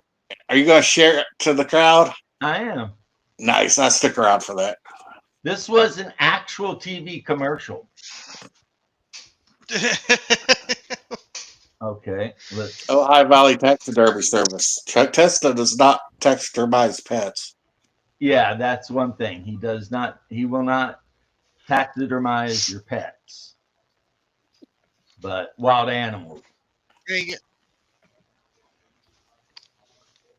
So here we have the official Ohio Valley taxidermy TV commercial starring Chuck Testa. So let's make sure we got something going on over here. All right, so that's looking good. So I need to go back over here, make it full screen, and make sure the volume's good, which means I need to turn the volume down a little bit, otherwise it'll echo terribly. And then hit play. Probably thought this deer was alive, and this coyote was alive, and this pheasant was alive. Nope, they're not. They're dead. They've been taxidermized by Chuck Testa. Ohio Valley Taxidermy. I specialize in the most lifelike dead animals anywhere. Period. He's wearing a German World War Look at II that infantry antelope hat. driving a car. Nope, it's just Chuck Testa. Oh no, there's a bear in my bed. Nope, Chuck Testa. Look at the look on her face. Hold on a second. There's a leopard feeding on an impala out on my deck. Nope, it's just Chuck Testa with another realistic mount. Shipped to me from anywhere. Call Chuck Testa for the most lifelike dead animals around, period. Did that rhino just order a drink? Nope. Chuck Testa does not taxidermize pets. Yeah, That shit just happened. Blow your mind, didn't it? yeah. Yeah. Ohio Valley, California, Chuck Testa. All right, my brother. Love you. Love you. Chuck Testa's just out there taxidermizing everything. Except for pets. Except for pets. Don't do He's pets. not going to taxidermize a pet. Which is good because that'd be weird, you know? You roll in with like your dead Pomeranian and slap it up on his freaking counter and be like, taxidermize this for me. Make him look like he's like sitting and like holding a paw up or something. Be like, Put him on a skateboard. You know, be like, hold on here. There is something not right. Yeah. Yeah, actually, I noticed the Totenkopf symbol, but on this rewatch, the hat he's wearing is an actual World War II German field hat. You know, they used to issue the soldiers those wool hats to wear when they weren't actually, you know, needing their helmet. Kind of like how we do. So yeah, the whole thing, man. That guy. Like, Chuck Testa, is there something you want to tell us? At least he's not major. Like, are you a member of any particular political group that we need to know about? I mean, you know, I'm not trying to like be away, but I'm just asking, you know. Yeah. It wasn't my pet, it was my neighbor's. Yeah, soy-free Games Workshop that dropped a mention in, who is probably working, driving a truck and making things happen, because if it were not for America's truck drivers, America would basically grind to a stop and just die. Yeah, I mean, he is so much more optimistic than I am. And I tend to be like, when it comes to real life things, I tend to be really optimistic. Like, I tend to think things are going to work out. Shit's going to be okay. Don't worry about it. You know, I'm sure no one will find the body, whatever. But when it comes to like Warhammer, I am not optimistic at all. I think that the best times of Warhammer were probably the mid 2000s, and it's over. It's done. Because that company is just so full of shit that I can't even imagine, you know. It's like, you know, and I used to be like the freaky fanboy. I mean, you guys have seen my Sanguinius. That's a Forge World Sanguinius. That thing costs $150 for one miniature. That's basically a ripoff of an Italian statue of Michael. Saint Michael, not Michael down the street or whatever. And yeah, that's just the thing. I mean, he loves the games, he loves the miniatures, he keeps playing. When you watch his videos, which are awesome, I love his videos. I never can remember when they're on though, but that's just me having a really bad memory. You know, and he's always painting stuff, and it always looks amazing. Like, I wish I was as good of a painter as he is. I really do. But the fact of the matter is, any hope I had in Warhammer ever being good again has been thoroughly crushed out of my body. Right? It's gone. I just, you know. So I wasn't trying to be short with him when he popped in and be like, yeah, good luck with that. You know, I mean, I hope if he's still listening, he doesn't think I was being rude or anything, because I'd never be that way with him anyway. But yeah, they have completely destroyed any optimism or hope I had in that game ever being good or worthwhile. You know? You know what one of the big breaking points for me was, which Leth wouldn't know, but maybe some of you will. One of the big breaking points for me was the Heavy Intercessor box set. Because it came out and I was putting together some stupid freaking Primaris Marines, which I think are just dumb as shit. I don't understand why they, you know, why didn't they just start making bigger normal Space Marines and just let people choose if they wanted the big ones or not, you know? But the box set of Primaris Heavy Intercessor Space Marines was $60 something, and you got 5 figures. So basically $12 a piece for little plastic guys that just had a bigger gun. You know, that was when my will to 40K started dying, because I was just like, this is a ripoff. This is like not even worth it, you know. I've got games I can play with the random miniatures I have laying around the house, you know, and one-page rules is a thing. So, you know, I can just play one-page rules and use whatever I want. Or, you know, I could play 30K, but apparently they're changing 30K up because they have to ruin everything. That's the thing, you know. Just about when Warhammer gets a rule set out that's decent and people like it, they re-release it and it sucks. So it's almost like they don't want people to play their game. It's really weird. I don't know what they're doing. And yeah, it's like,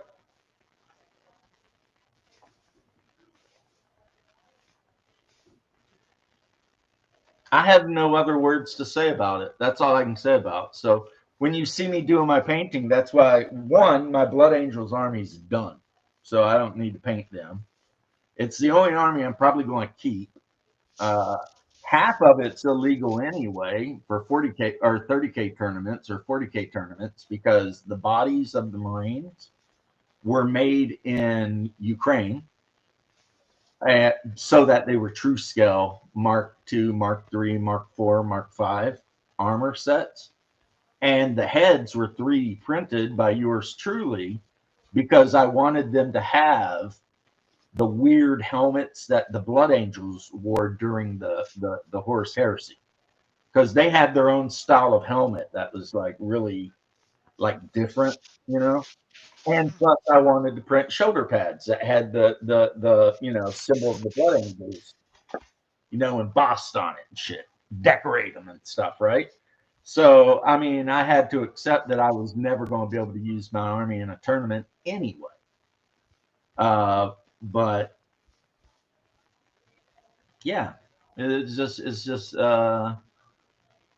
a mess, guys. It's a mess. I mean, it's like Wizards of the Coast. They're never getting better. Anybody out there that's like got hope in their heart that one day Wizards of the Coast is going to be the role-playing game company that you remember TSR was, I hate to be the bearer of bad news, guys, but that's not going to happen. You know? Sometimes things go away and then that's just it. And yeah, that's just it. And that is Wizards of the Coast and Games Workshop. They have a lot of games, or a lot of companies. What did you say, Left? A lot of companies are like that. Right, right. And I didn't want to cut you off. I mean, your opinions are valuable to me. You're practically my frickin' co-host these days. Which I have no problem with. Yeah, just so many game companies, they've already crossed the Rubicon. They're not coming back. And if you're hoping they are going to come back, you're wrong. It's like, I know my bro Double D. I know deep in his heart that he's hoping like Goodman Games will pull their head out of their ass and stuff like that. And, you know, I don't want to be the dick because, you know, me and Double D, I got a little bit of a bromance for the guy. I like him a lot. Goodman Games is not ever coming back because it's like this weird thing. It's like once they start down that path, they never stop. And sorry, you know, I mean, like Modifius is woke as hell, but their game isn't. The company is, but the game isn't. So I'm okay with that. They like the company can be as French as they want to be, and they are French. So probably Muslims. But anyway, Free League, they're a bunch of Swedish people. I don't give a shit what their politics are because it's like Sweden. Is that even a real country anyway? You know, Used to be. it's like they're almost like snow Mexicans just in Europe, right? So I love Free League games because I don't give a shit what their creators say, and I've never read any of their boards or anything. And I think that's how you do. If you want to get involved in gaming and you want to be happy with shit, don't read boards. Don't read what the creators have to say about anything. Just freaking play the game you want to play and ignore the shit out of them. Now, Games Workshop and Wizards of the Coast, they are impossible to ignore because they're the big gorilla in the room. You know what I mean? Like when you get articles in Forbes magazine about Games Workshop or Wizards of the Coast and shit like this, you know, it's like that's when it's starting to get hard to ignore the bullshit. I think I'm gonna have to go. I'll see you. I see you, homie. But these other companies, like I said, Free League, Modifius, whatever, they're not saying anything to offend you that you wouldn't expect from a Frenchie or a Swedish person anyway. And they're making better games. I mean, I hate to tell you guys this, but I would, to quote the Utes, I say this 10 toes down. I'm standing on business here. Modifius and Free League make better games than D&D. Yeah. I you know, I know my full handle is James Plays OSR. You know what? Maybe I'll have to change that handle because I'm telling all 10 of you now, and you can all disagree. And you can go and tell, you know, Condor and whoever, if you speak to that guy, because he's always wanting to talk to me. You can tell freaking Scott. I've gotten to the point where I just don't even think D&D is that good of a game. You know, it's just, and part of it could be that I've ran it for more than like 40 years. Coriolis is an amazing game. But again, you need a group that's willing to buy into it.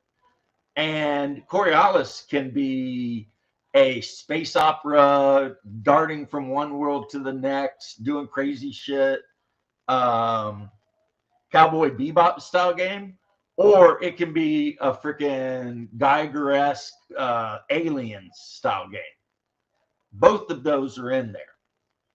And the thing you have to worry about in Coriolis is what they call in setting the darkness between the stars, which is Satan, literally Satan, or as they call it, Shaitan, because there's a lot of admixture between Middle Eastern and whatever cultures in there.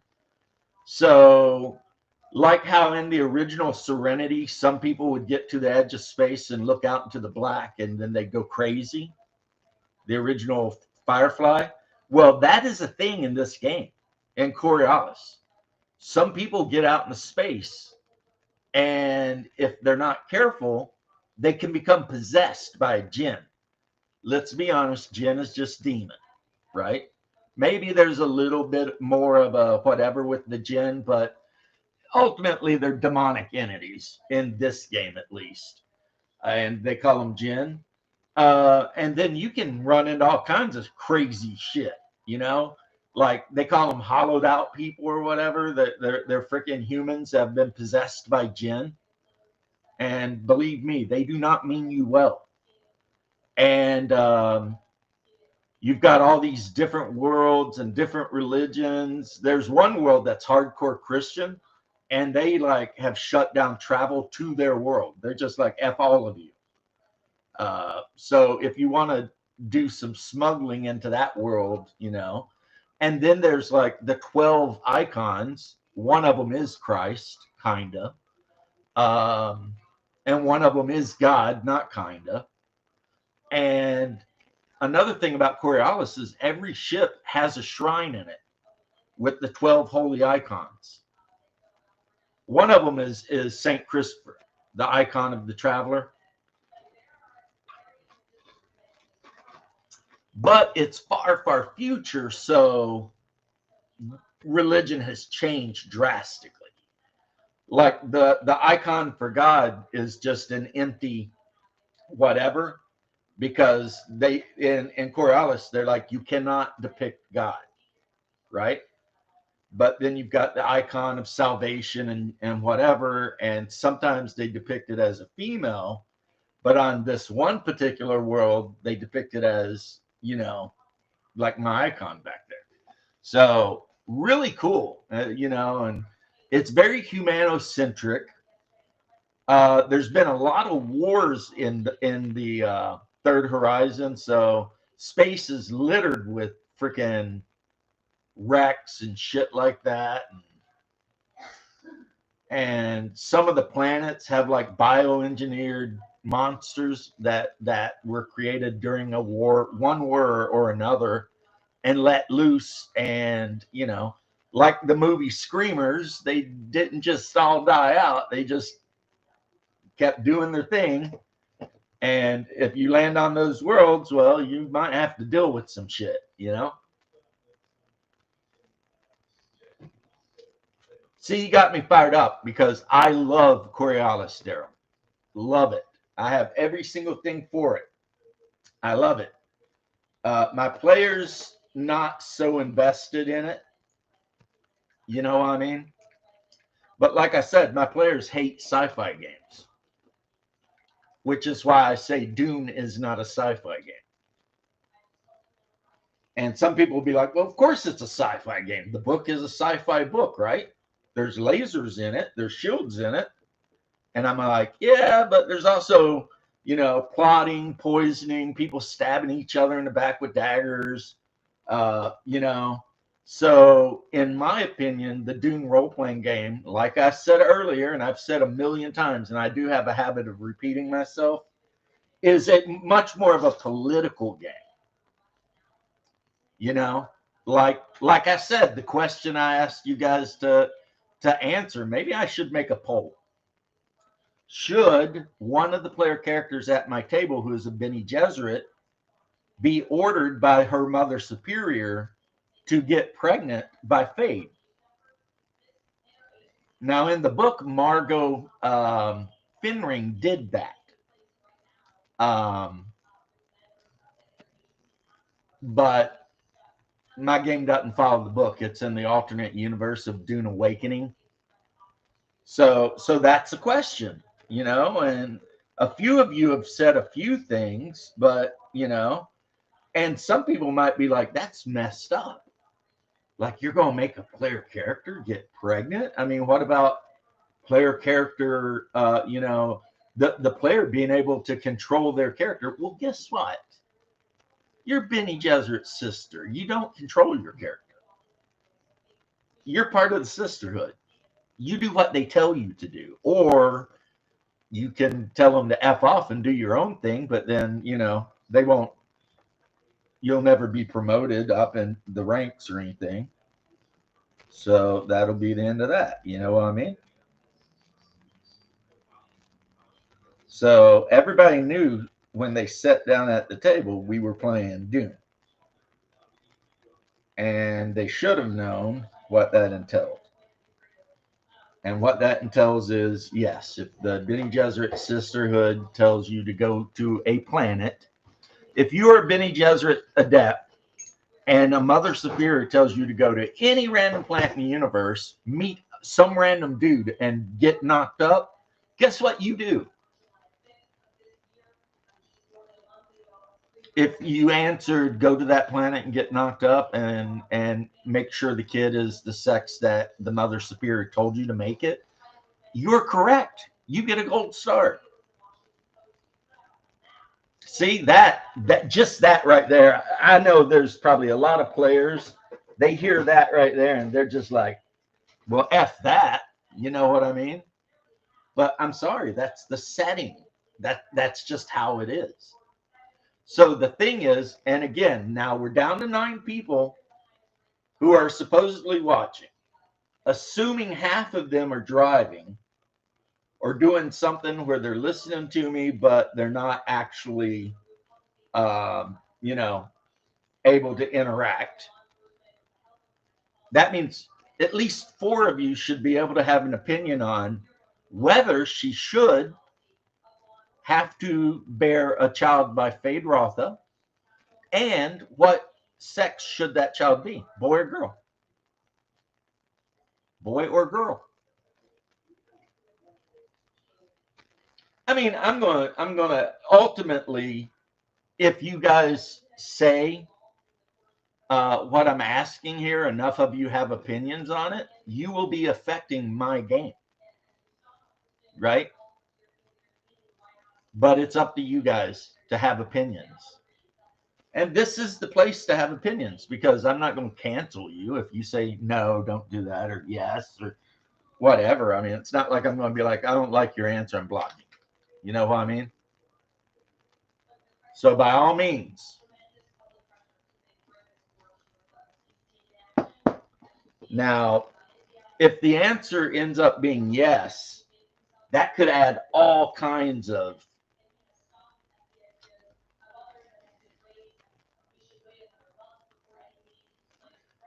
just pop downstairs. Should the Bene Gesserit sister in my Dune role-playing game group be ordered by her mother superior to get impregnated by Feyd-Rautha when she goes to attend his birthday on Giedi Prime? And if the answer is yes, boy or girl? Because you have to remember the Bene Gesserit, because of their Bendu whatever training, they can ensure they get pregnant, and they can determine the sex of the child like that.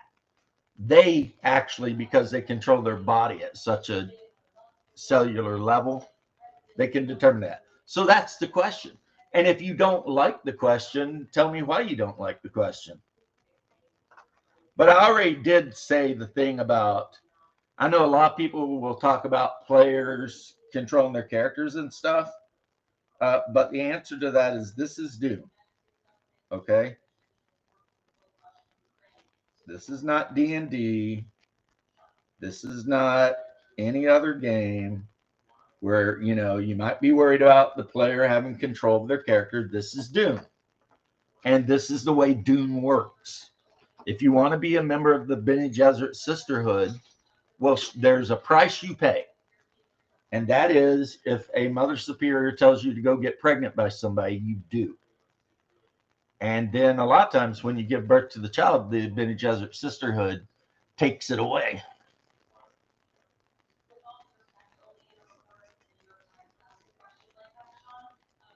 Well, of course it's going to be in universe.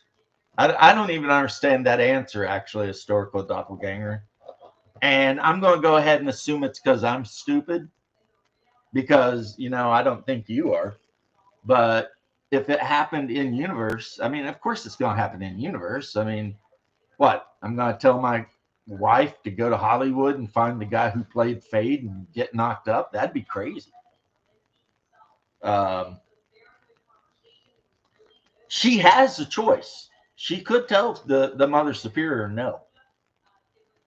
But the problem is, if she doesn't do it and she tells mother superior no, then she gets put on the naughty list. And the Bene Gesserit basically cut her off. So, you know, she can't count on them to help her at all, or advance her training or anything. So now, I know a lot of you aren't the Dune fanatic I am. Remember, the Bene Gesserit have been pulling a eugenics sting for over 10,000 years. It's what they do. So, yeah. Now, in the books, and maybe in my campaign, Margot Fenring, the wife of Count Fenring, does get impregnated with Feyd. Also, look how inbred they were. Fade is the Baron's nephew. Paul is the Baron's grandson. So had Jessica did what Mother Mohayim told her to do and given birth to a daughter, which in the Dune Awakening setting she did, Ariste Atreides, you would have the granddaughter of the Baron marrying the nephew of the Baron. Which, I mean, that's a little bit too close even for a Kentucky boy like me. You know what I'm saying? But, yeah. You know, they're nobles. So nobles do noble shit, like get all inbred and shit. And Jessica's mother is the Mother Superior, Gaius Mohayim or whatever. That's Jessica's mom. No, that's not Jessica's mom. It was some other. She tried the first time and it didn't work, and because the Baron had done something to her to hurt her during their liaison, she used her Bene Gesserit powers to put a disease on him that made him get really fat. And no matter what he does, he can't lose the fat because. Prior to that, the Baron Vladimir Harkonnen was known to be a very muscular, fit, handsome man. But he pulled some shit on the Bene Gesserit, and they're like, fat. And then they tricked him by getting him really drunk and had him have sex with a woman that looked like a man.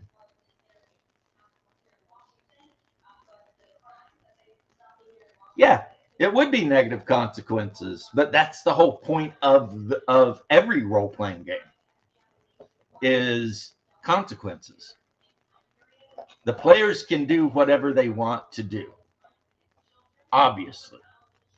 But that doesn't mean as a DM, you should always make it where there's no very negative repercussions for the decisions they make. If you're running D&D and the players walk into town and start massacring peasants, guess what? You know, they're going to pay for that shit. So the whether she rebels or not is not in my hand and not even part of the question. Because right now, we're not talking about Elizabeth Becca. We're talking about Mother Superior. Right? So, what does Mother Superior Model have to say about these things? That's what I'm asking you guys.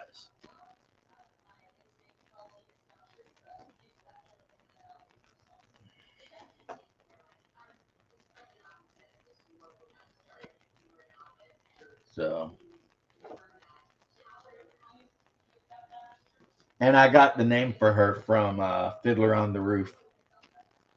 Model was like the second oldest sister.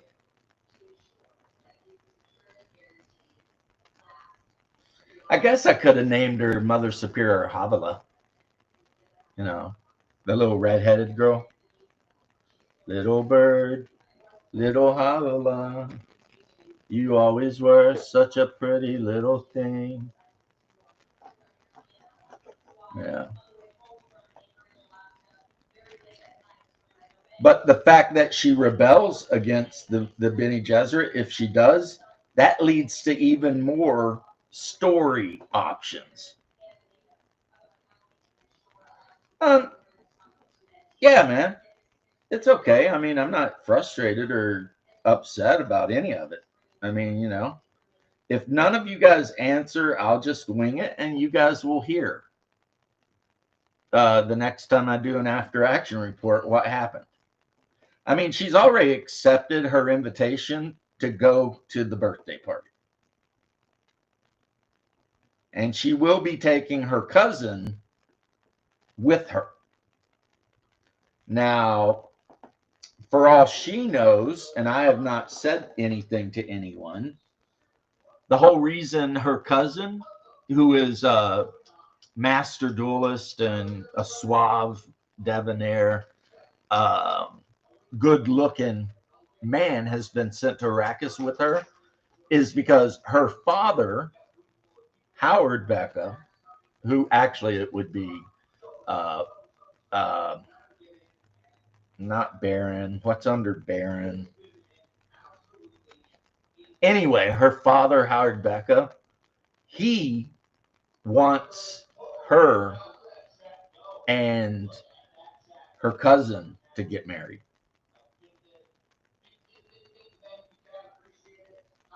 So that's why, first off, her cousin is like a badass and, a credit to the family. He's trained in dueling, he's mastered the long blade, he's really charismatic. But yeah, and this is something that Elizabeth Becca don't know because her dad, Howard Becca, tends to be very, very secretive. Like he's got whole plots and plans going on with the Mentat Nemo, who is on Arrakis as the House Mentat for Elizabeth Becca.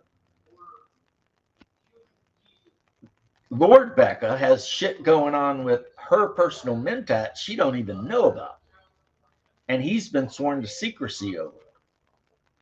See, so even within the House Becca, there's wheels within wheels going on.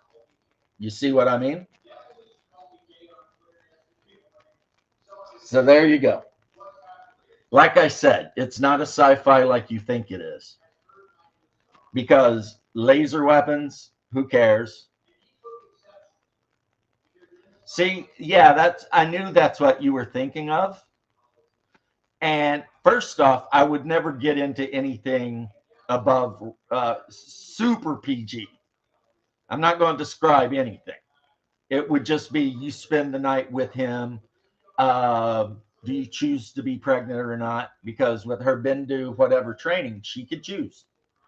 And what sex is the child going to be? She gets to choose. And then she goes back to Arrakis, to her sub-fiefdom, and in 10 months gives birth to a child. Or not. Her choice.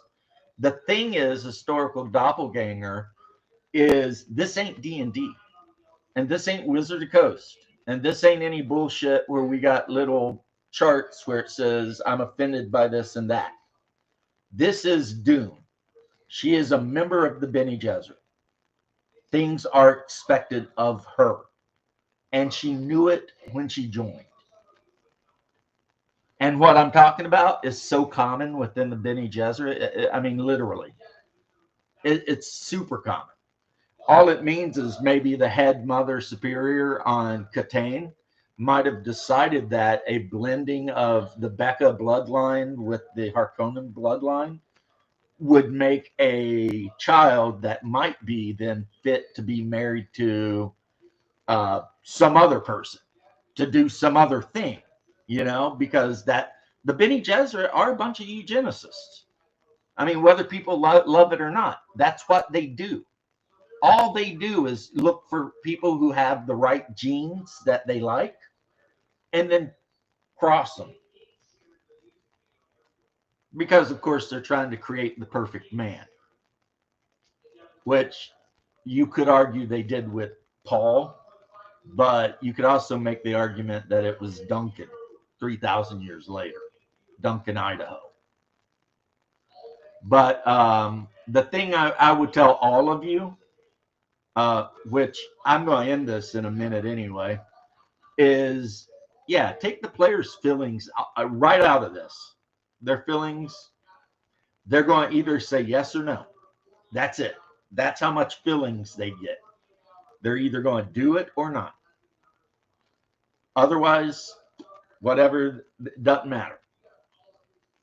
What does matter, though, is as a GM, is this something that should be introduced into the game as a complication to the house and her specifically? You know what I mean? Now, my guess is she's going to say yes because she was already flirting with Fade. They were invited to a event in Harco City that was thrown by the Beast Raban, and Fade was there, and Elizabeth was like freaking totally flirting with him. You know, of course, Fade in my game looks more like Sting than the bald guy with the black teeth. So she might say no, she might say yes. Oh, it opens up all kinds of crazy shit because then what if the right and just Duke Leto the First, whose daughter is contractually obliged to marry Fade, finds out Fade's got a bastard child at Seach Hole in the Rock, who is a member of the House Becca family, right? I mean, you know, no. See, if she rebels and says she's not going to do it, the Bene Gesserit aren't going to do anything. They'll just be like, fine, and then that'll just be the end of it. They will just ignore her and work, man. They don't, you know, they don't got to force you to do shit. If you're a sister, you like Jessica. I mean, Jessica had been married to Duke Leto forever and never seen a Bene Gesserit until Mother Gaius Moham came to the place to test Paul. Because Jessica had pissed them off, and they were like, you're done. Now I want to show this guy off in a second. I need to take some soft tone and fix his face because it looks really not good. And I need to get some good yellow. And then he'll be done. I'm going to call him done. I mean, he'll still need a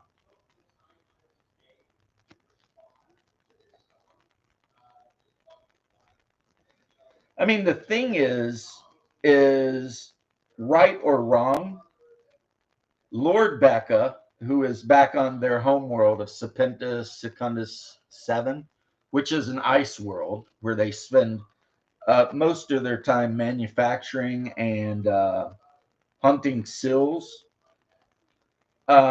He has been manipulating his own daughter terribly. I mean, you know, he's been manipulating everything too. Like he's communicating with the cousin directly. He's got the thing going on with the Mentat. In a way, he's kind of playing his own daughter, right? Because of the plans within plans.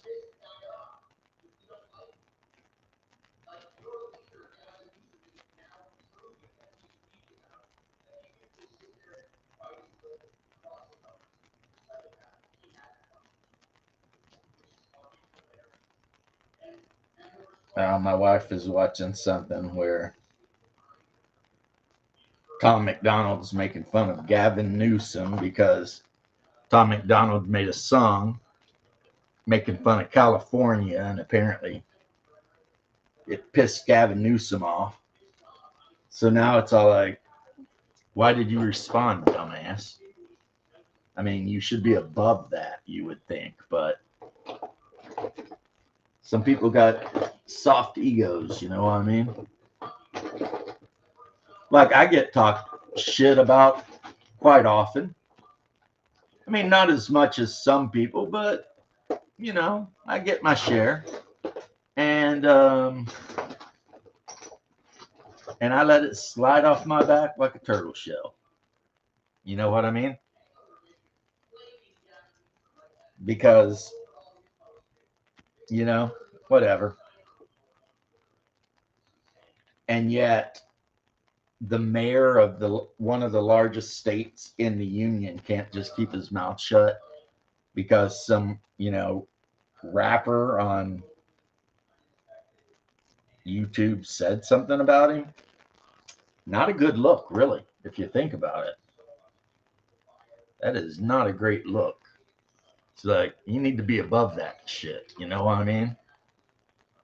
But there's been a lot of that lately. Politicians saying freaking out of pocket bullshit. I mean, I remember an era where politicians. All right, well that's one vote. I'm going to keep asking it every time I stream until Sunday. But I'm keeping track, historical doppelganger. Your vote does matter. But yeah, what I was going to say is though that I remember a time when politicians didn't curse. You know, like there was a certain amount of, I don't know, they behaved themselves. They acted like really educated people, you know. And now it's like, you know, they're on TV just running hog wild, acting ghetto as shit. And it's just like, yeah, I don't think I like this new era. You know, I don't think I'm a fan of this new era of politics. I think I like the old era when, you know,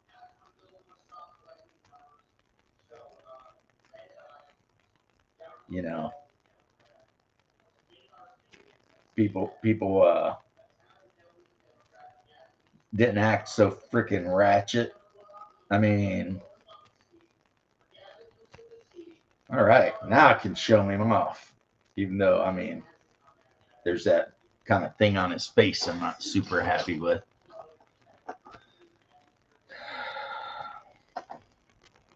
You guys are going to have to not look at my beautiful face for a second, because if I try to show this guy off,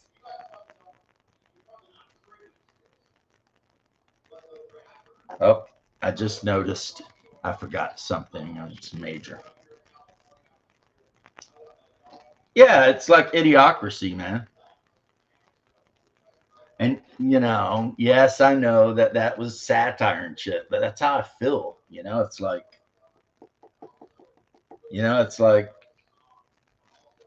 are these people really the best of us?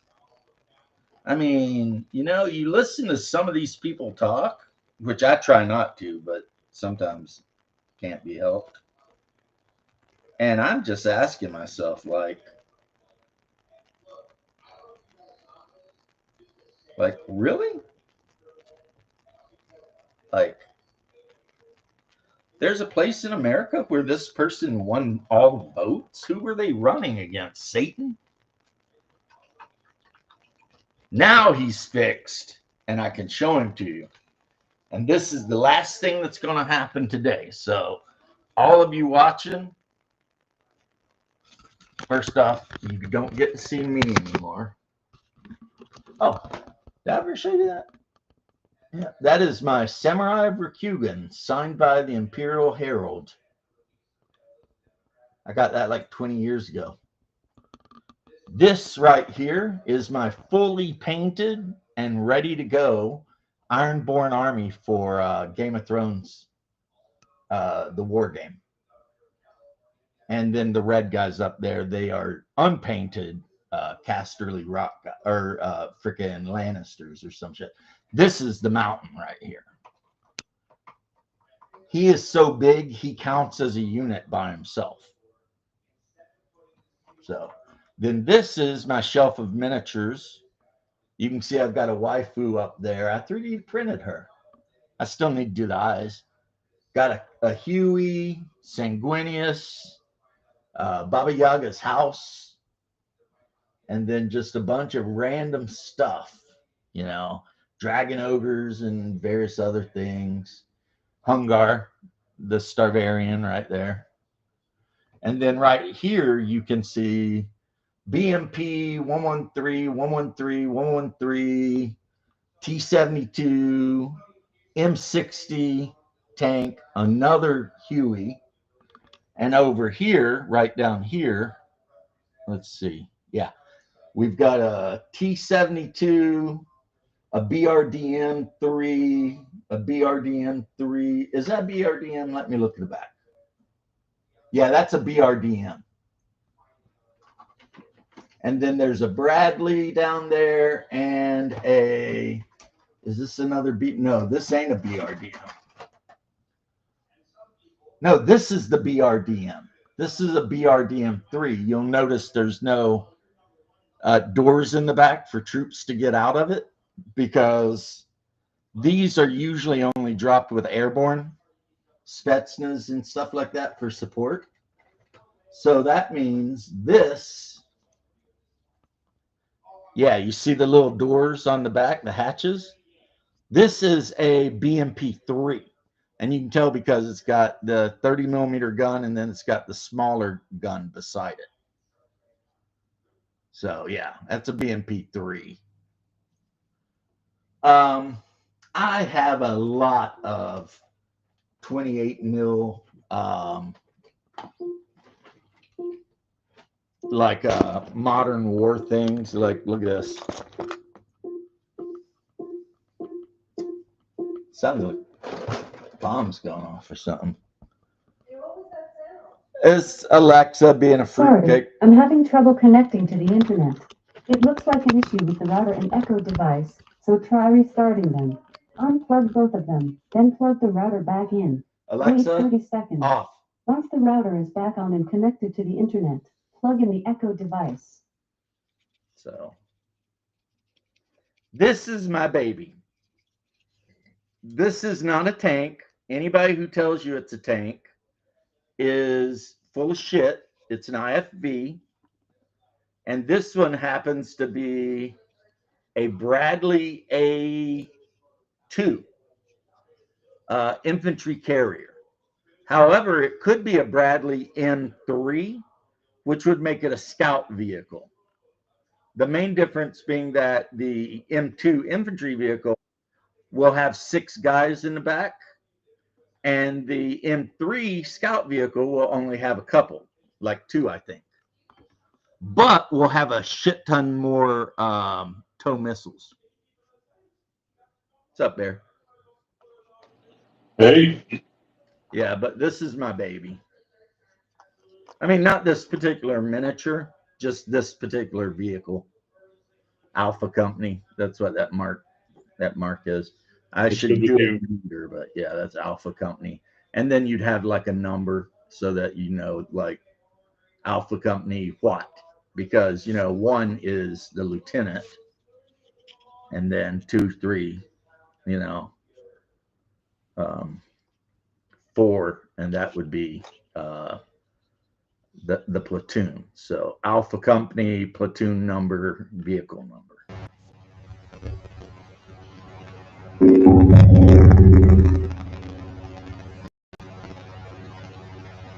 Just went robotic.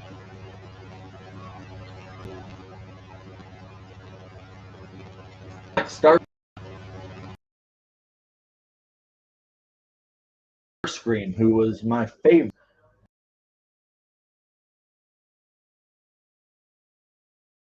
And just in case you did, now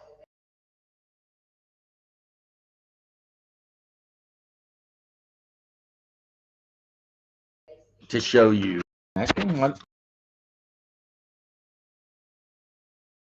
what the hell, man.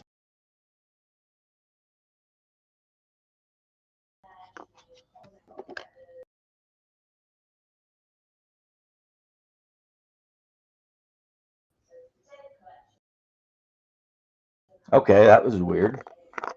Now let's see if we can get this guy to focus in. Nope.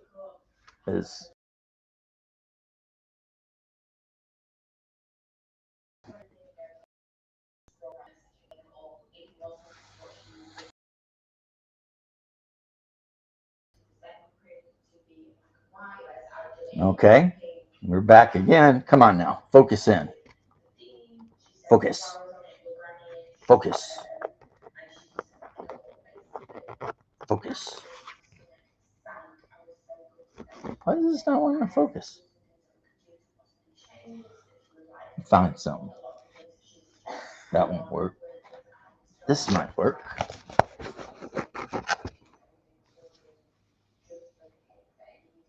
Really? Okay. I got more tricks up my sleeve. I got a microfiber thing. Let's clean the camera lens off in case that's the issue. Back it up and tilt it up just a bit so you can see the hole. Oh man, I need to go back and clean up that mustache a little bit. It's funny how you can see things way better once you've painted them and put them on the table. But the few of you who managed to, yeah, right. The few of you who managed to hang out this long, you probably know who that is.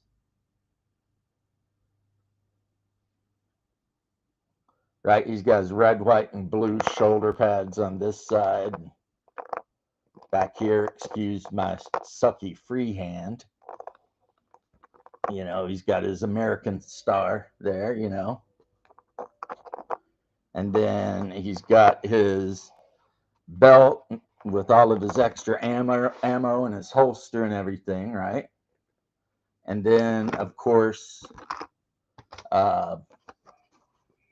he's got his famous pin, which I am not even going to try. The screen is blue. That is weird. Let me look at the camera.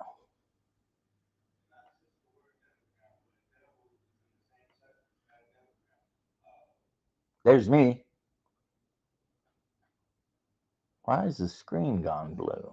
That's weird for you guys.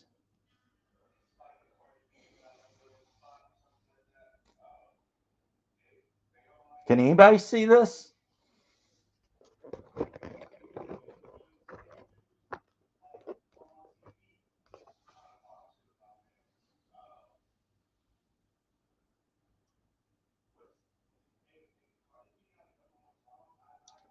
Well, damn, I'll have to get a good picture of him and post it up on my webpage or something.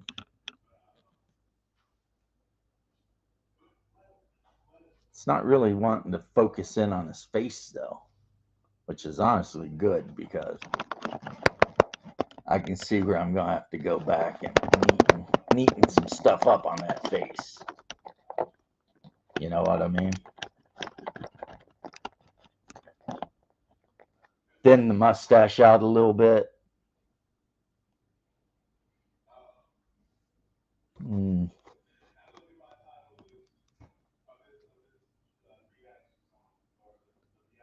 But, yeah, that's the comedian from Watchmen.